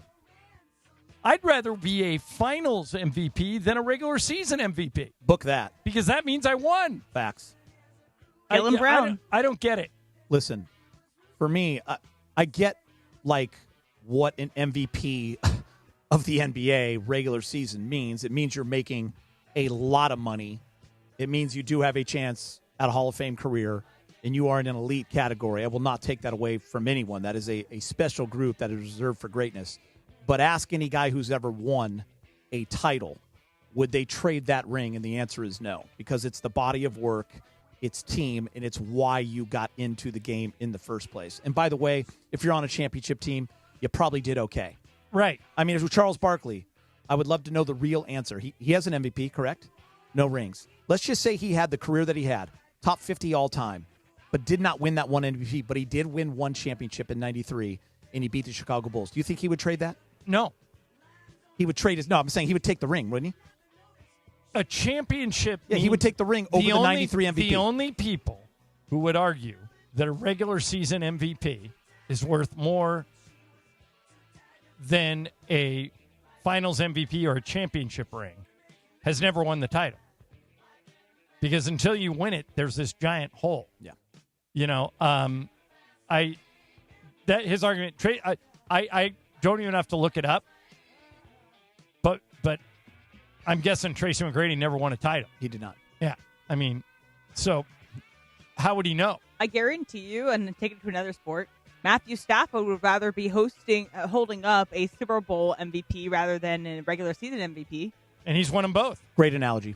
Yeah, and he's won actually 100%. He's never won a Super Bowl He would MVP. rather have that Super Bowl last year. No, he won. Because won, quarterbacks but are judged on Super Bowls. But that wasn't the question you asked. You said, what would you rather have, a regular season MVP, which Stafford has, or a Super Bowl ring, which Stafford has? Yeah, no, but just the most recent one, I said that he's never won a Super Bowl MVP, and I said if he won the Super Bowl MVP, he would rather be winning that last year. He'd rather have that. Yeah. As long as and by the way, what KD is probably saying is it holds more weight, meaning like when you are in that hoop world amongst your peers, like having an MVP says something.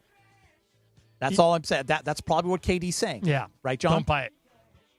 I'd much rather have the title. Much rather have the title. All right, coming up next.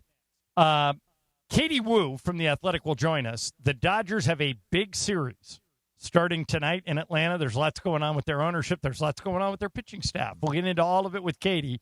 That's next, ESPN LA. Geeter, have you been to the East Central Hotel yet? Have you been inside a hotel room at East Central? Fantastic. Cappy and I's home away from home. Last night, I was in a bit of a mood when I got into my room. It had been a long day. Good mood or a bad mood? Not a great mood. And I saw you. We did a show at 7. I saw you leave, and you had put in a long day. Tonight's going to be even longer. And I threw one of the great, like the designer pillows. I threw it, and it hit the hand. The hand that's in the giant ceramic hand? the giant hand. Yeah. Where you can put your keys, your phone, your wallet, or put Mikey Trudell up there. Let him sit on the hand. But that hand didn't budge. That hand looked at me like, hey, why are you taking it out on the hand, man? Yeah, relax. And I thought, you know what? I am so thankful to have a place like East Central Hotel right here across the street from LA Live, overlooking Figueroa, where I can remember, you know what? I'm blessed to do what I do. I survived heart failure. I almost died. Died. That's why at the East Central Hotel, I got a 9-hour sleep. I woke up late today, 6:15 in the morning. I had to quickly shower. I quickly used that middle towel. Were you on time for the Morales morning show? I was. I got it here by 6:50. I used that middle towel. I used it for my privates. I dried off. I got right over here for the show at the East Central Hotel. I'm going to be here till Thursday at East Central. Robert Montez, the GM there. These hotel rooms are so large, biggest hotel rooms in downtown LA, and you feel at home.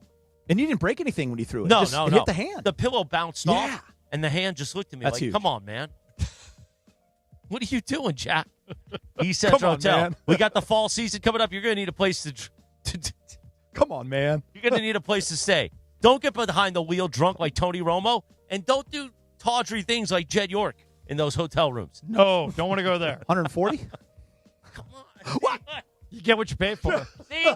But you took it one step. Again? The East Central Hotel, downtown L.A. Cappy and I's downtown L.A. home away from home.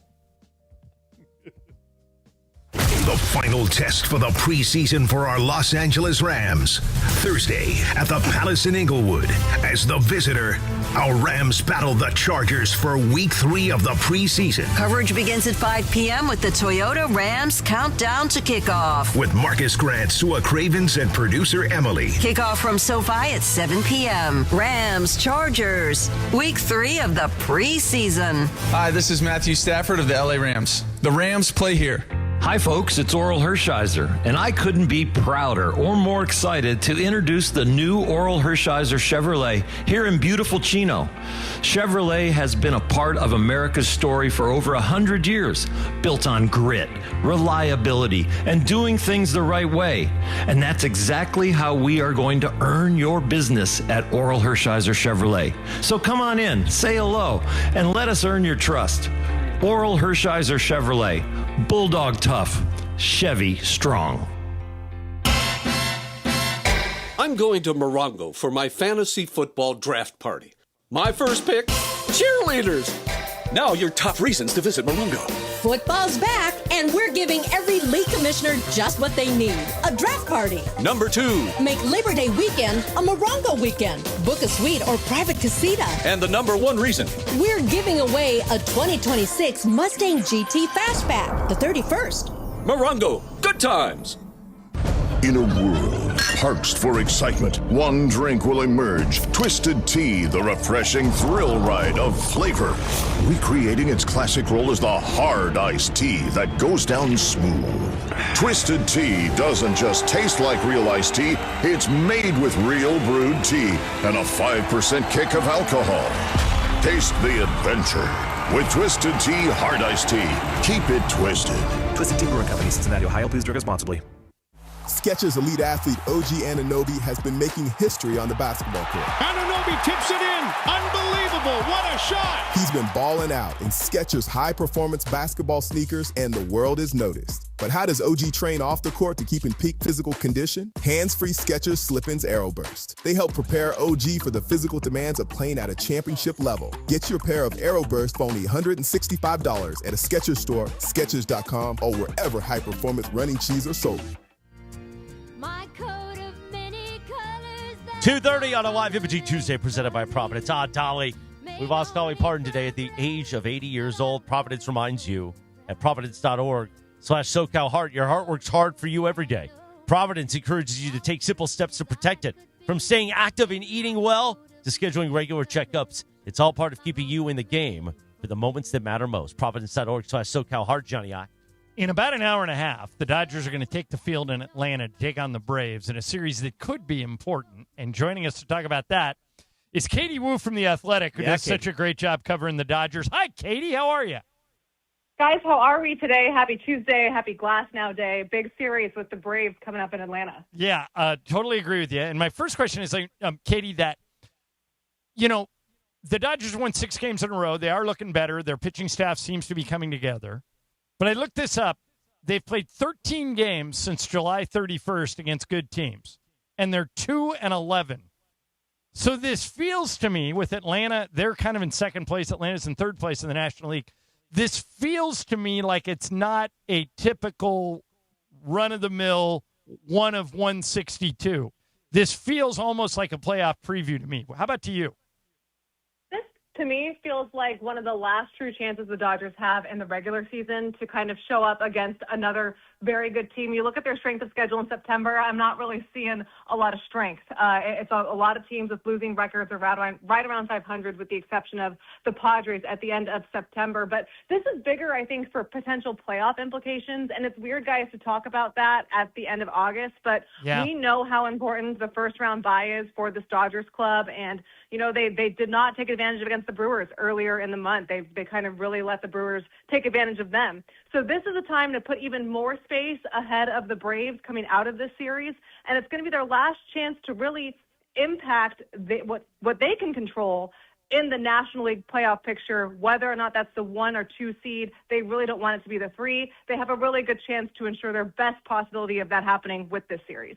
Hey, Katie, it's Geeter. You kind of led me to my next thing and answered it a little bit, but I'll ask it in a different way.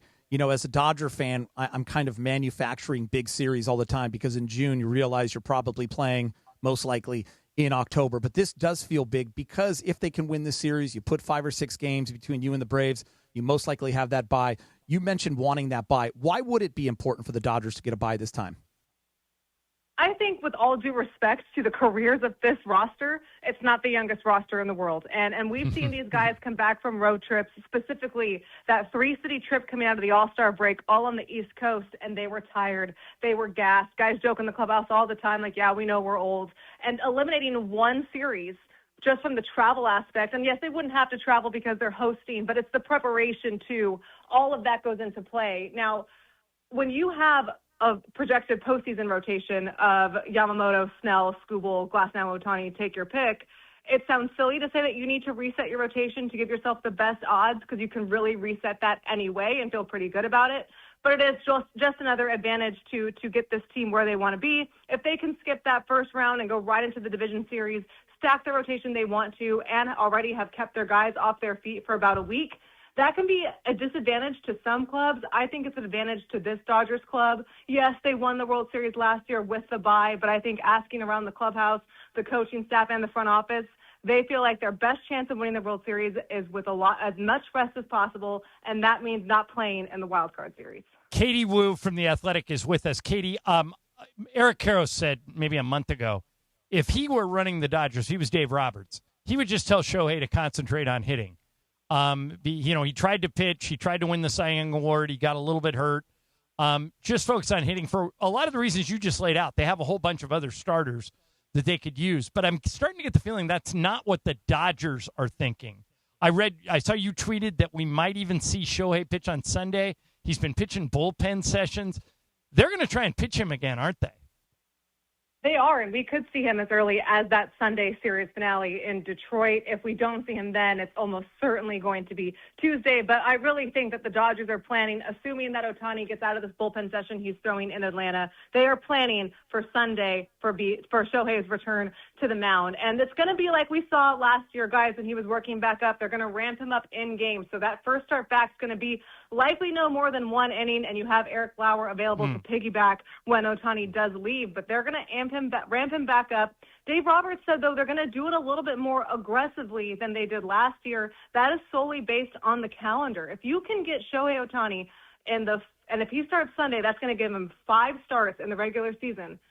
All of a sudden, you're ramped up to 5 innings, and not only is Ohtani an arm that's available for 2 or 3 innings in the postseason, he's available to be a full-fledged starter for for the postseason. And I think that's what the Dodgers want. Look, we knew coming in, as soon as they won their second World Series, they said their goal was to win the third. They're obviously a better team when they have a two-way Shohei Ohtani because it just gives them another pretty significant option in that rotation. But their plan all along was that Shohei was going to come back in the regular season. I know that there are certain things that the Dodgers say regarding injuries that don't always come to fruition. But with Shohei, they were pretty adamant that he was going to return and that he was going to have enough time to hopefully be stretched out to pitch some postseason innings. Guys, if it goes according to plan, he'll be a full stretched-out starter come October. Wow. Katie, there's the human nature side of things when someone gets traded. We saw it in basketball with Luka Doncic when he came over from the Mavericks. Just took a little time to get through the emotional component of that.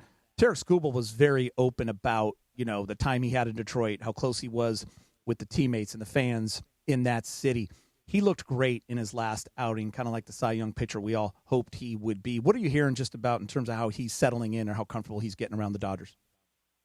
Yeah, it's a great question, and it's a two-parter here. One being, of course, he feels that way about the Tigers. How could he not? It's the only organization he's known. They were the only org to take a chance on him, and they watched him progress from a guy that no one was really thinking about in his early career to all of a sudden, being a back-to-back American League Cy Young winner.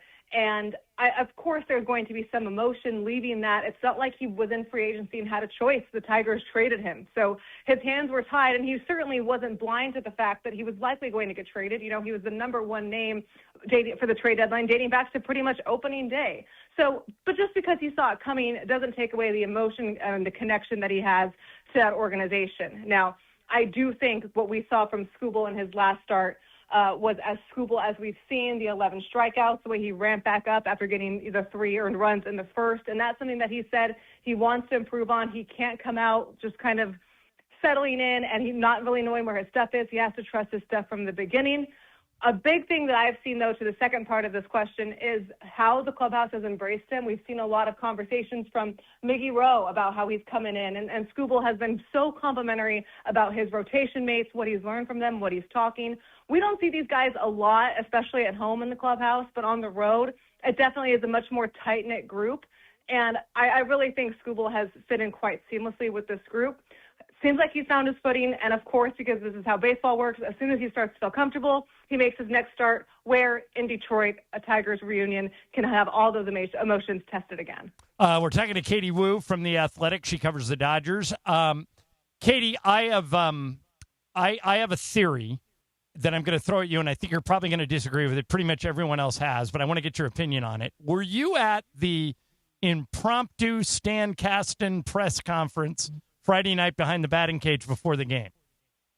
I was not there, but I have gone through plenty of audio. Okay. So have I. I'm in the same boat as you. I've known Stan Kasten for a long time. He's come on the show for a lot of years. I just personally do not think he would go that hard, triple down on saying the Dodgers are not for sale. There is no process that they're going to be sold. We are not going anywhere. You heard all the phrases that I heard. I think he knows something. He can't say it.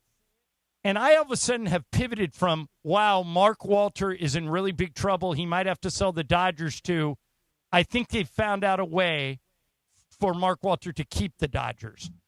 Just react to my theory. Do you think I'm connecting dots that aren't there? Do you feel that this is still a very wide open question? After reviewing what Stan had to say and after hearing my theory, what do you think? I think as a journalist, I'm naturally inclined to not believe anything anyone tells me ever. So good point. I'm enough. Probably not the best person to ask, but I do think, good for Stan for going out there because there was a ton of online rumor and speculation from people nowhere near the Dodgers, that I certainly haven't seen in the press box all year long, that have prominent followings and just like to put out their opinions or what they're thinking and present it as fact. And I think it just got to the point where Stan thought, for the second time in a week, I need to make sure that there's something on the record here. At the same time, what is Stan going to say other than that, right? But I will say with all the speculation and all of the investigation, it's a very tricky subject because it's a federal investigation. For Stan to go out there and double down again on what he said, it makes me feel a little bit more confident. But at the same time, there's just so much unknown about the situation that it's hard for me to take anyone or anything, with all respect to people in titles, at face value, because we just don't know so much. But I do think it was good for Stan to go out there, put his name on it, on the record, and say definitively, here's what we're looking at. And, maybe we revisit this conversation in a couple months. Maybe things are the same. Maybe they're not. But anytime you have someone on the record, it serves, at least in my job, as a significant point in whatever we're trying to figure out. Katie, come October, is Tanner Scott the closer? Good question. I love this question. I really love this question. But what a trip, right? Because last October, we've just assumed that he would be around opening day, and then actual October came and he was not even on the roster.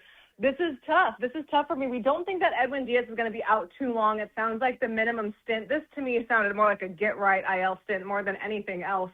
And I think it's very telling that Dave Roberts now has said, okay, when Diaz comes back, we're going to be using him in lower leverage situations to build up that confidence. Tanner Scott, in the meantime, has become very dependable. He's been the most reliable reliever for this Dodgers club all season. So we know that this Dodgers bullpen right now is not even close to what it's going to look like come October. I do think, though, that the Dodgers are going to give Edwin Diaz every possible chance to win that job back. And that's, really, to me, what really starts that is Dave saying we're going to start him in low leverage and see if he can work his way back up. Clearly, they think the worst thing that he could do is go pitch the ninth and continue getting lit up. I would tend to agree. Yeah. But the fact that they're willing to try to build him back up and give him at least a chance is interesting to me. All right, Katie, last thing for you, and it is not a baseball question. I'm going to tap into your alma mater, Arizona State University. Do you know what I'm going to ask you? I mean, it's Arizona State, so I'm a little scared. We can go anywhere. Okay. It came out over the weekend that you can get a degree. If I go to Arizona State and I start there as a freshman, I can get a degree in influencing. That there's an influencer degree at ASU. Is that a good thing or a bad thing? I mean, what do you think my degree is in, guys? Well played. I don't think it's an influencing. You're too good at your totally job. Kidding. Yeah. It's interesting. I do know what you're talking about. It was sent to me in a couple of group chats. It is the world that we're in. I'm not sure. I hope it's not part of the journalism school. But, I've seen a lot of people that I went to Arizona State with launch their careers as quote-unquote influencers. There you go. And if we're going off follower counts, which obviously, as we know, is what matters in life, seems to be working. Yeah, amen. All right. Well, hey, thank you for doing this. I know it's a busy time of your year, so we really appreciate it. We'll be watching, and we'll be reading you in The Athletic. Have a great rest of your day. You got it, guys. Thanks so much. All right, there's Katie Wu. And coming up next, Game of Games, and it's Chris McGee's game. Your last time you did this, you aced it. You did very good. How you feeling about today? The theme was me last time. Yeah, that was a lot it was easier. really good. Thank you. I appreciate that. So today I hope it's not. It can be somewhat close to good. It's a subject everyone loves. All right, Morales stepped out for a minute, and I wish he was here because then he could tell you why. Every time we take a shower, we do a happy dance and we suck on the tap. Yeah, you do. Not together, independently. It's because both of us added a Life Source whole house water system to our respective houses. So we drink, cook, shower, and wash with healthier water every single day. Best part of this, there's no salt, no regular maintenance, no more worrying about harsh city water drying out your skin. You can get this, too, for your house. Here's how you get it. Call the Life Source Water California factory at 800-WATER-99, or you visit lifesourcewater.com. Look who just walked in. Chris. Oh, I heard about sucking on the tap. Yeah, tell the people why you and I do a happy dance and suck on the tap pretty much every single day. Because Life Source is beautiful. You don't choke on that chlorine anymore, Peter. Yeah. You don't feel disgusting. No. You feel free. You don't want to be a city water sleazeball no more. Hell no. Got 800-WATER-99, lifesourcewater.com. Feel free and suck on that tap like Johnny I. Life Source Water, taste and feel the difference. Warranty limitations apply. Life Source Water, lifesourcewater.com. Fair warning, one Sunday Swagger polo ruins every other shirt in your closet. Hey, it's Chris Morales. Buttery soft, 4-way stretch, prints with an actual personality. Made for golf, approved for the clubhouse, the tailgate, and everything after. 250,000 people already own their Swagger. Buy one, get one 50% off. Code ESPN. SundaySwagger.com code ESPN. Buy one, get one 50% off. SundaySwagger.com, code ESPN. Hi guys, it's Ramona Shelburne for Hyundai of Glendale, where it's back to school savings all month long. Right now, lease a brand new 2026 Hyundai Palisade SE for $279 a month. Comes with owner's assurance and America's best 10-year, 100,000-mile powertrain warranty. Take it from me, with next level customer service and incredible dealer incentives, your next Hyundai is waiting for you at Hyundai of Glendale. Call 818-222-8000 or check them out at HyundaiofGlendale.net. $279 per month plus tax. Close and lease for 24 months. $47.49 total due on signing. Plus government fees and taxes. Unapproved above average credit through HMF. 7,500 miles per year. 20 cents per excess miles. Expires 8/30/26. Introducing our new Chili Crisp Dumplings. A spicy twist on a Waba favorite. Bold, crunchy, and tossed and fiery. Chili Crisp. That's our new Chili Crisp Dumplings. Get them today. Only at Waba Grill. It's for you. Do you read more about your team in the off-season than in the season? Does your game day outfit include a brown bag with eye holes? Then you may be a fan of a BST or bad sports team. Luckily, when you bundle your home and auto insurance with Progressive, you're protected. Because seeing your painted face in the rearview mirror after a loss isn't just depressing. It's distracting. Visit Progressive.com today. Progressive Casualty Insurance Company, affiliates, and other insurers. Covered subject to policy terms. Not available in all states or situations. So I've got this right. Flat repairs or replacement if needed. Rotations and rebalancing every 5,000 miles. All included with the tire purchase. With paid installation and tax? That's the... Don't make me say it. I was going to say it. You don't say it. You back it up. That's the limited lifetime tire guarantee. Free with every tire purchase. So they're the...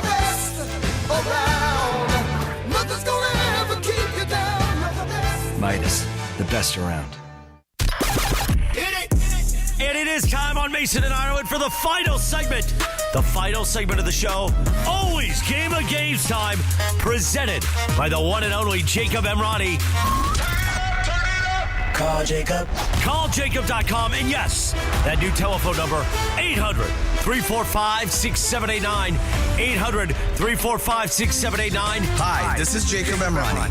Game of Games made possible by the law offices of Jacob Emrani. Let's do it. Game of Games time on Mason and Ireland.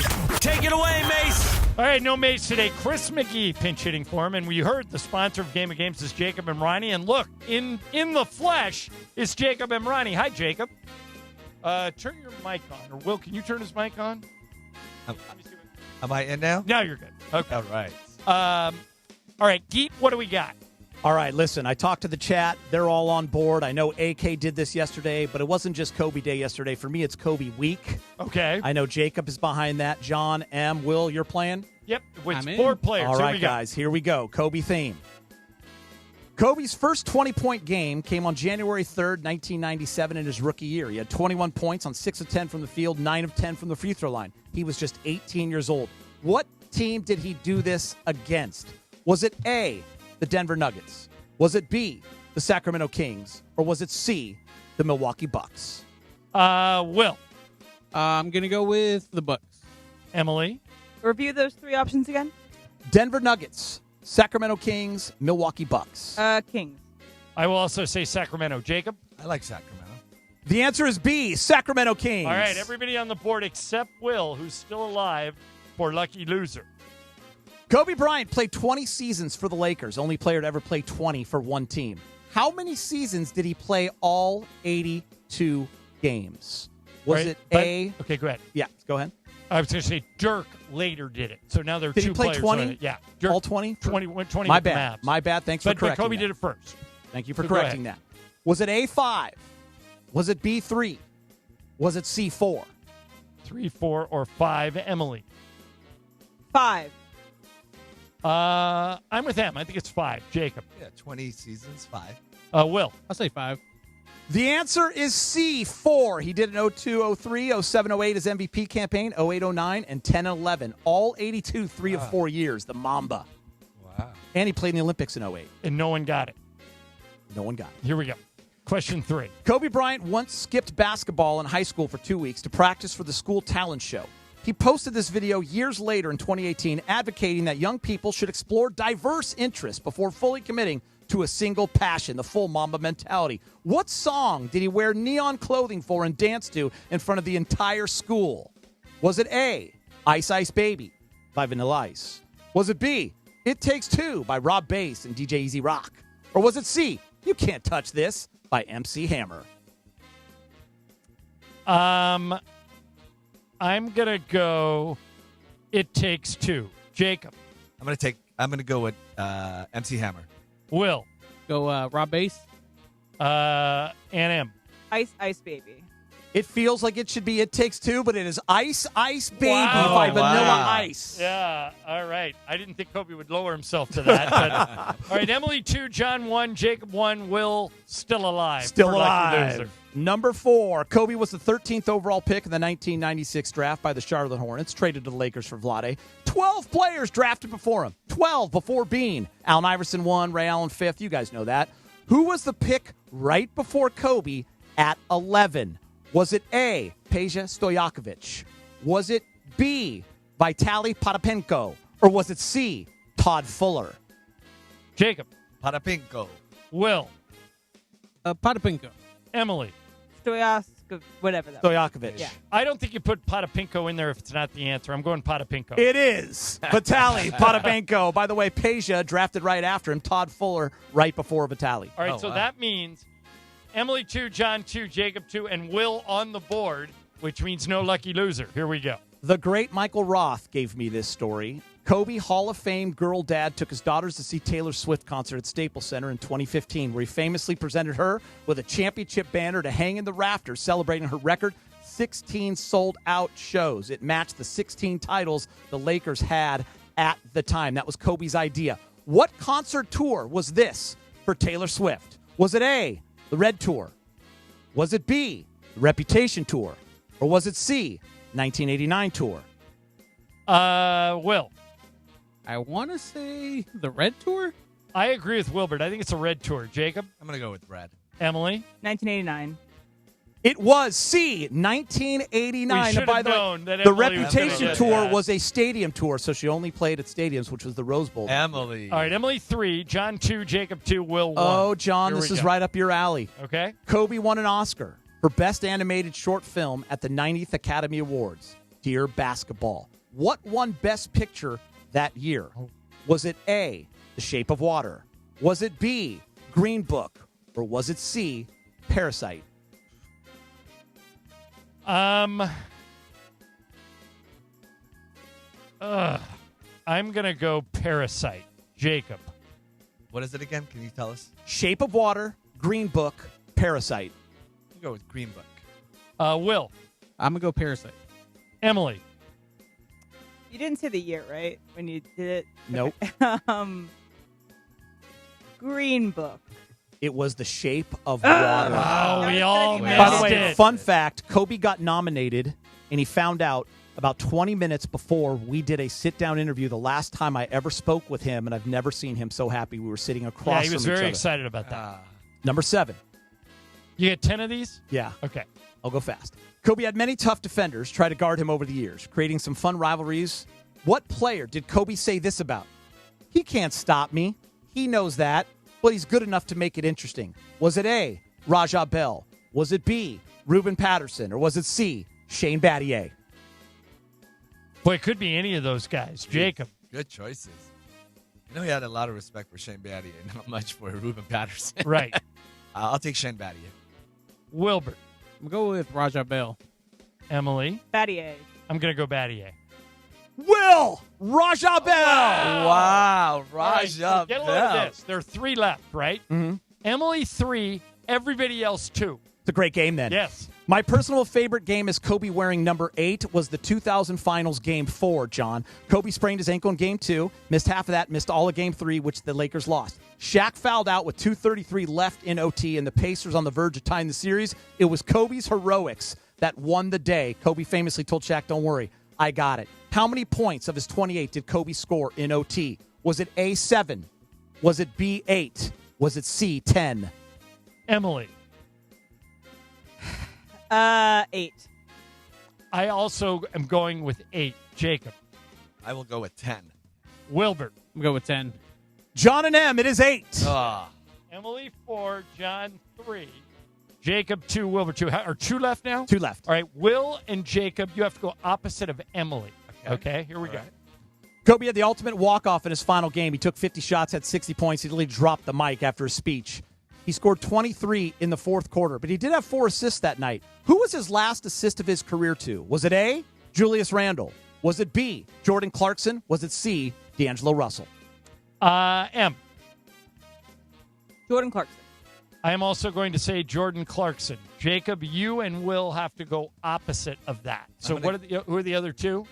Julius and D'Angelo. And D'Angelo. All right, so you want Julius or D'Angelo? I'm going to go with Julius. Will? I'll go D'Angelo.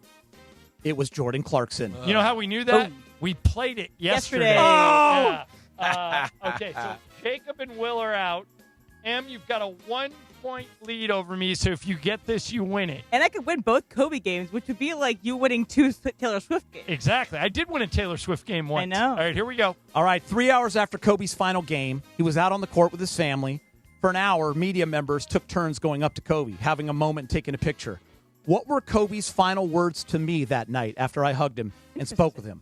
Was it A, if I got any volleyball questions, I'm going to find you? Remember, his older daughter played volleyball. B, I got you. Anything you ever need, you let me know. Or was it C, we will always have Beijing? M. Good choices. He said all three to me at one time. Volleyball. Give me volleyball. Okay. I think she's right. I think she's got it. But what was B? B was, I got you. If you ever need anything, let me know. Because I can't take A, I'm taking B, and I'm going to be really mad if it's C. What's the answer? The answer is C. We will always have Beijing. Emily wins. An idiot. And Congratulations, that's a 2-win. I got 2 points. A double point. Yes. Way to go, Em. I need to know it was a good job because I get nervous with these things, and I want everyone to be happy. Clippered it. All right. You did a great job, Peter. You did a great job. Crap. And then what do we? Oh, tomorrow is Michael. Michael's coming in here tomorrow. Did you do a tiebreaker? Yeah. Let's just do it for fun. Okay. Here it is. Kobe is the 4th all-time leading scorer in NBA history, averaged 23.7 points wearing number 8 and averaged 26.2 wearing number 24. However, he did score 89 more points wearing number 8. How many total points did Kobe score wearing the number 8? Okay. I hate this. No, I just have gotten this kind of question a bunch of times, and I have no idea. Yeah. Okay. I'm going to write down a number. Jacob, what are you going with? I'm going with 24,100. No, 24,020. All right, Will? 25,000. M? I'm so bad at this. I wrote down 8,000. I don't know. All right. I wrote down 16,222. Oh, my gosh. 16,866. Yeah, wow. It was so close to the number 24. Almost identical. 89 points separated. I knew he had roughly 32,000, 33,000. So I just said start with 16. Awesome. And take something. Now, Guido, that was a good game. Thanks, guys. Although I didn't win it. But well done. Well done. Jacob, are you going to USC game this weekend? I will be there. Now, is your son enrolled yet at USC? Today was first day of school. And are you like Geeter? You know, Geeter's daughter enrolled at USC, and her first day of school was this week. Are you like him? Did you go to your son's? Is your son living at home or is he living on campus? No, he's on campus. All right. So did you go to his room and sit on his bed and like tear up a little bit, knowing that he's not going to be around tonight when you get home? The whole family went in on Thursday, and his poor roommate. You know, he knew what was coming because people had warned told him him. So we all went in. There were 6 people in the room helping him set up his room and set him the bed and all that other stuff. And then after that, we ended up going to dinner. But, you know, in some senses, it feels okay because he's only about half an hour away. Right. But it's just you just never are ready for it. There's no book. Waking up every morning and not having him there and telling him you need to call me every day. But, you know, I'm sure just like Geeter, I'm very proud of his achievement to get into SC. And I can't wait for us to be part of their journey. I mean, it's really good for exciting. them. What a great and by the school way, to get John, into, they had too. fun that weekend because every kid was now on campus. That's right. That's right. See, the thing I loved about UCLA when I went there is classes don't start until October. So we get the rest of August and all of September, which I considered the best part of summer to ourselves. The problem is when your kids all get out in April and I have to go till June, that's when you pay the piper. But and USC did a good job. They had a concert for them. They welcomed them in. I mean, it was really nice. Well, I think it's great that both your kids are going there. Good, very, very good school, and I think they're both going to love it. Thank you, John. All right, Jacob, thank you for coming in. I'm sorry you didn't win, but I'm even more sorry that I didn't win. Yes, I would think so. Coming in, is it Travis and DeMarco M, as far as we know? All right, we'll get a little super crosstalk going next, ESPN LA. At ESPN Los Angeles. 7:10 a.m. KSPN Los Angeles, a good karma sports radio station. Mornings in LA start with Sedano and Cap. Weekdays starting at 7 a.m. on ESPN LA. Jeannie's biggest mistake was this.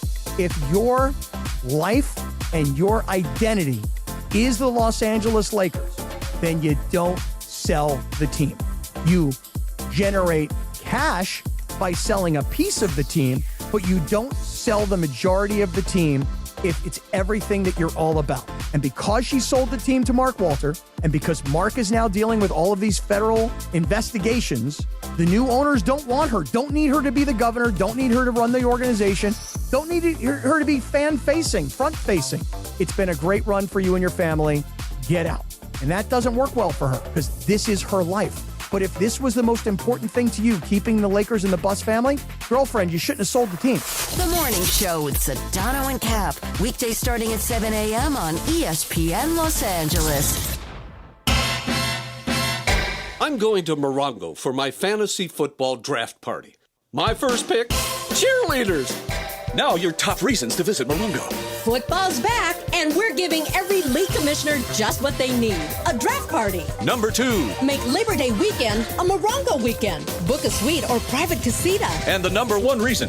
We're giving away a 2026 Mustang GT Fastback, the 31st. Morongo, good times. Oh, hey, Sarah. Did you hear my daughter Katie got Camper of the Week? That's a big deal. We got a big deal, too. Right, Mom? Honey, shh. What's that? Okay, that Hyundai Santa Fe, I only paid.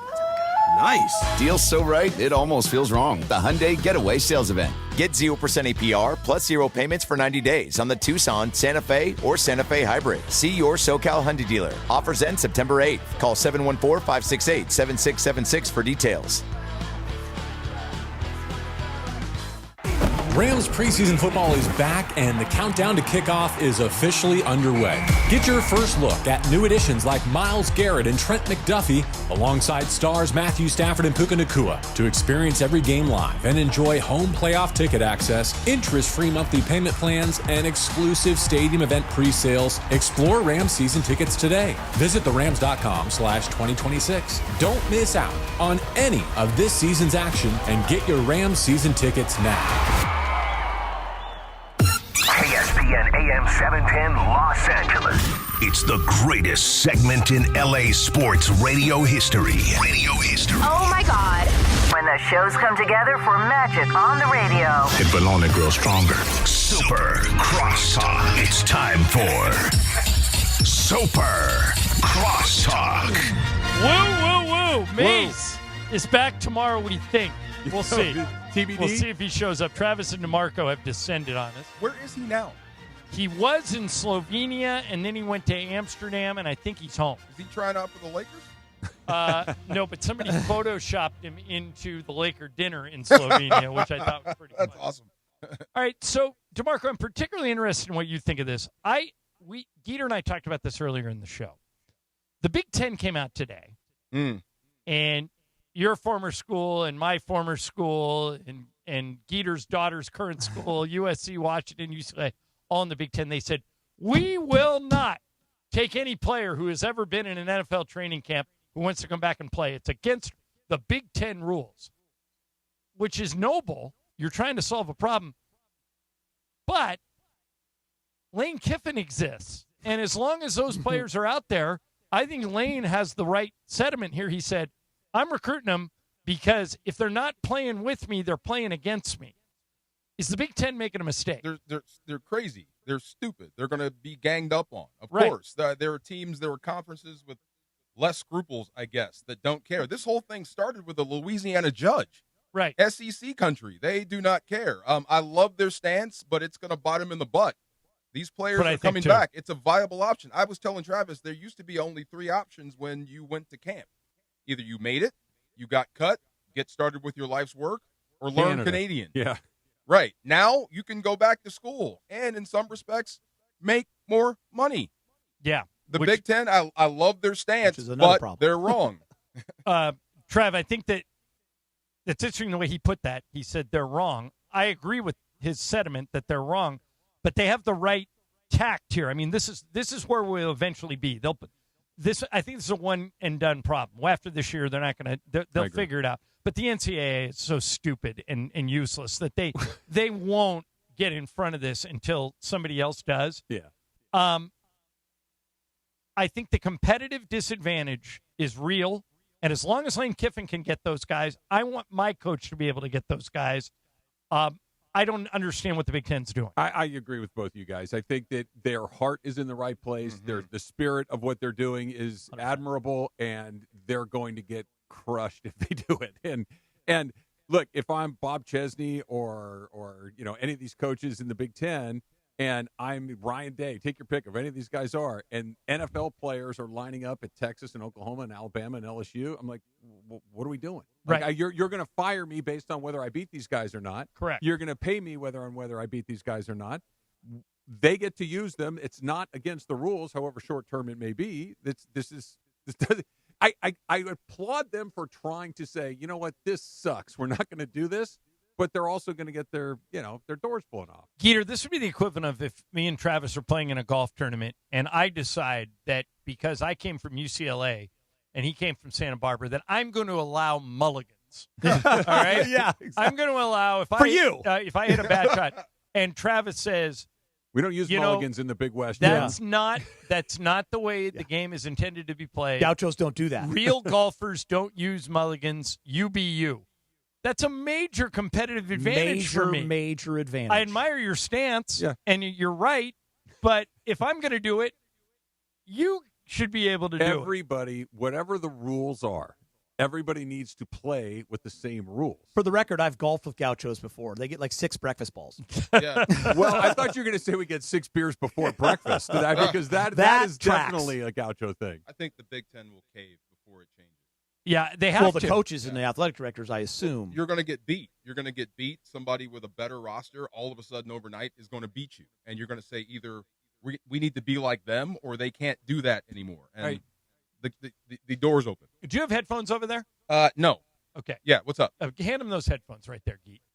I'm going to play you something that Puka Nakua said on a podcast. Geeter and I tackled it earlier in the show. Wait a minute. Is this the McDonald's? Yeah, Yes, so it you know where I'm going. So now you don't need necessarily need it. But, Trev, my question's going to be after you hear this. If you were a coach or an athletic director, and you heard one of your players said this, would you try and correct it? Or if it ain't broke, don't fix it. Here's Puka. He said Cooper Kupp tried to talk him out of it a few years ago, and he wasn't having it. Here he is talking about McDonald's. I'm okay with eating McDonald's every day. Like Cooper, the other receiver on the team, he tried to get me off the McDonald's train. I'm like, yo, I just ate 3 meals for under $55. Bro. Wait, so you be eating McDonald's during the season? Yeah. What's your order? It depends. I normally get like a 10-piece chicken nugget meal with sweet and sour sauce and a high C. Fire. But then if not, I'll get like a double quarter pounder with no pickles, no onions, and and I'll ask for sweet and sour sauce on the side. So let's say In-N-Out, McDonald's. What are you choosing? Ooh, McDonald's. That's not even a question. So, number one, he slams In-N-Out out the door. But more importantly, He's wrong on both. Did you ever see Super Size Me? Yes. Okay, Morgan so this Spurlock. guy ate R.I.P., by the way. McDonald's Yeah, 24. breakfast, lunch, and dinner, and his health went to hell. Yeah. His heart rate got wrecked. He gained a lot of weight. Puka's 25, so it's not like when I was 25 I could eat anything. Sure. If you're Sean McVay, if you're Les Snead, and you hear that, do you just let it go or do you get involved? I would have a conversation. I'm not going to force him to put down the 10-piece or the double quarter pounder with no pickles and onions, which, by the way, doesn't sound terrible. But, look, you might be able to do it today. You might be able to do it tomorrow, but you're not going to be able to do it forever. At some point, the bill's going to come due from eating nothing but fast food. You're a professional athlete. I would try to hammer that in. Now, if he doesn't want to do it, he doesn't want to do it. And if he keeps catching 100 passes a year and scoring 12 touchdowns, all right. but I'm going to have the conversation. All right, for sure. DeMarco, he's one of your teammates. You hear that. Do you bring it up and confront him with it, or just let it go? Well, remember, the difference between him and the Supersize Me guy is that dude, Puka, burns like 12,000 calories a day at practice and workouts. So whatever he's putting in, he's burning up. And you get weighed and measured every week. So if you're under your weight or at your weight, eat what you want. As long as you're performing. Is there a longevity issue possibly if I'm going to put a lot of money into you and invest in you? Ocho Cinco ate McDonald's every day. He would tell you. He ate the same way, and it didn't affect him at all. I mean, certain guys can eat certain things. But, yeah, I mean, and they do tell him. They tell you to stay away from the fried foods and McDonald's and all that crap. They have the best training table in the league. But he's not using it. You can't force him to eat it. Right. One of the great perks of traveling with the Lakers is they have a chef cook meals, and we're allowed to. If you're in the traveling party, you can go raid the meals. And I always marvel at the fact that it's super healthy. There's not a lot. There's no desserts down there or sugar or anything. But it's really so the Lakers actually get ahead of the problem. Like their players don't eat McDonald's because they make sure all they have to do is walk downstairs and they have like a a wedding. But I love this. Why do people eat fast food? Cheap. It's hot and it comes from a window. Yeah. And it's cheap. Right. That's very true. Right. That's very true. What else you got going on today, Trav? We're going to do the Big Ten thing. We'll do a little Dodger thing today, too, and it's lit, so whatever Chris feels like doing. We had Katie Wu on today. Yeah. Talked about the Dodgers a lot with Katie Wu. What'd you say? Big series. Big series? Chance for the bye. I mean, you can I can't separate wait. by I know we're kind 6 of games, 5 games. jumping ahead a little bit, but the Thursday game with Yamamoto and Sale should be really something. Yeah. And then in Glasgow tonight. Yeah. And then possibly Ohtani back end of the Detroit series. Yeah, that would be really interesting. I believe that it's not exclusively for this, but he wants to win the MVP again, and the only way he's going to win the MVP again is to pitch. And he's true. And he's going to have to pitch a little bit more than just make an appearance, Which or would two. give him about 5 starts before the playoffs. Yeah. And if he gets a couple of those that are stretched out a little bit, I think that's pretty interesting. Nice shirt, Peter. Love that. All right, DeMarco and Travis. Let's go. Coming at you next, ESPN LA. Here in Los Angeles, our city water is loaded with chlorine.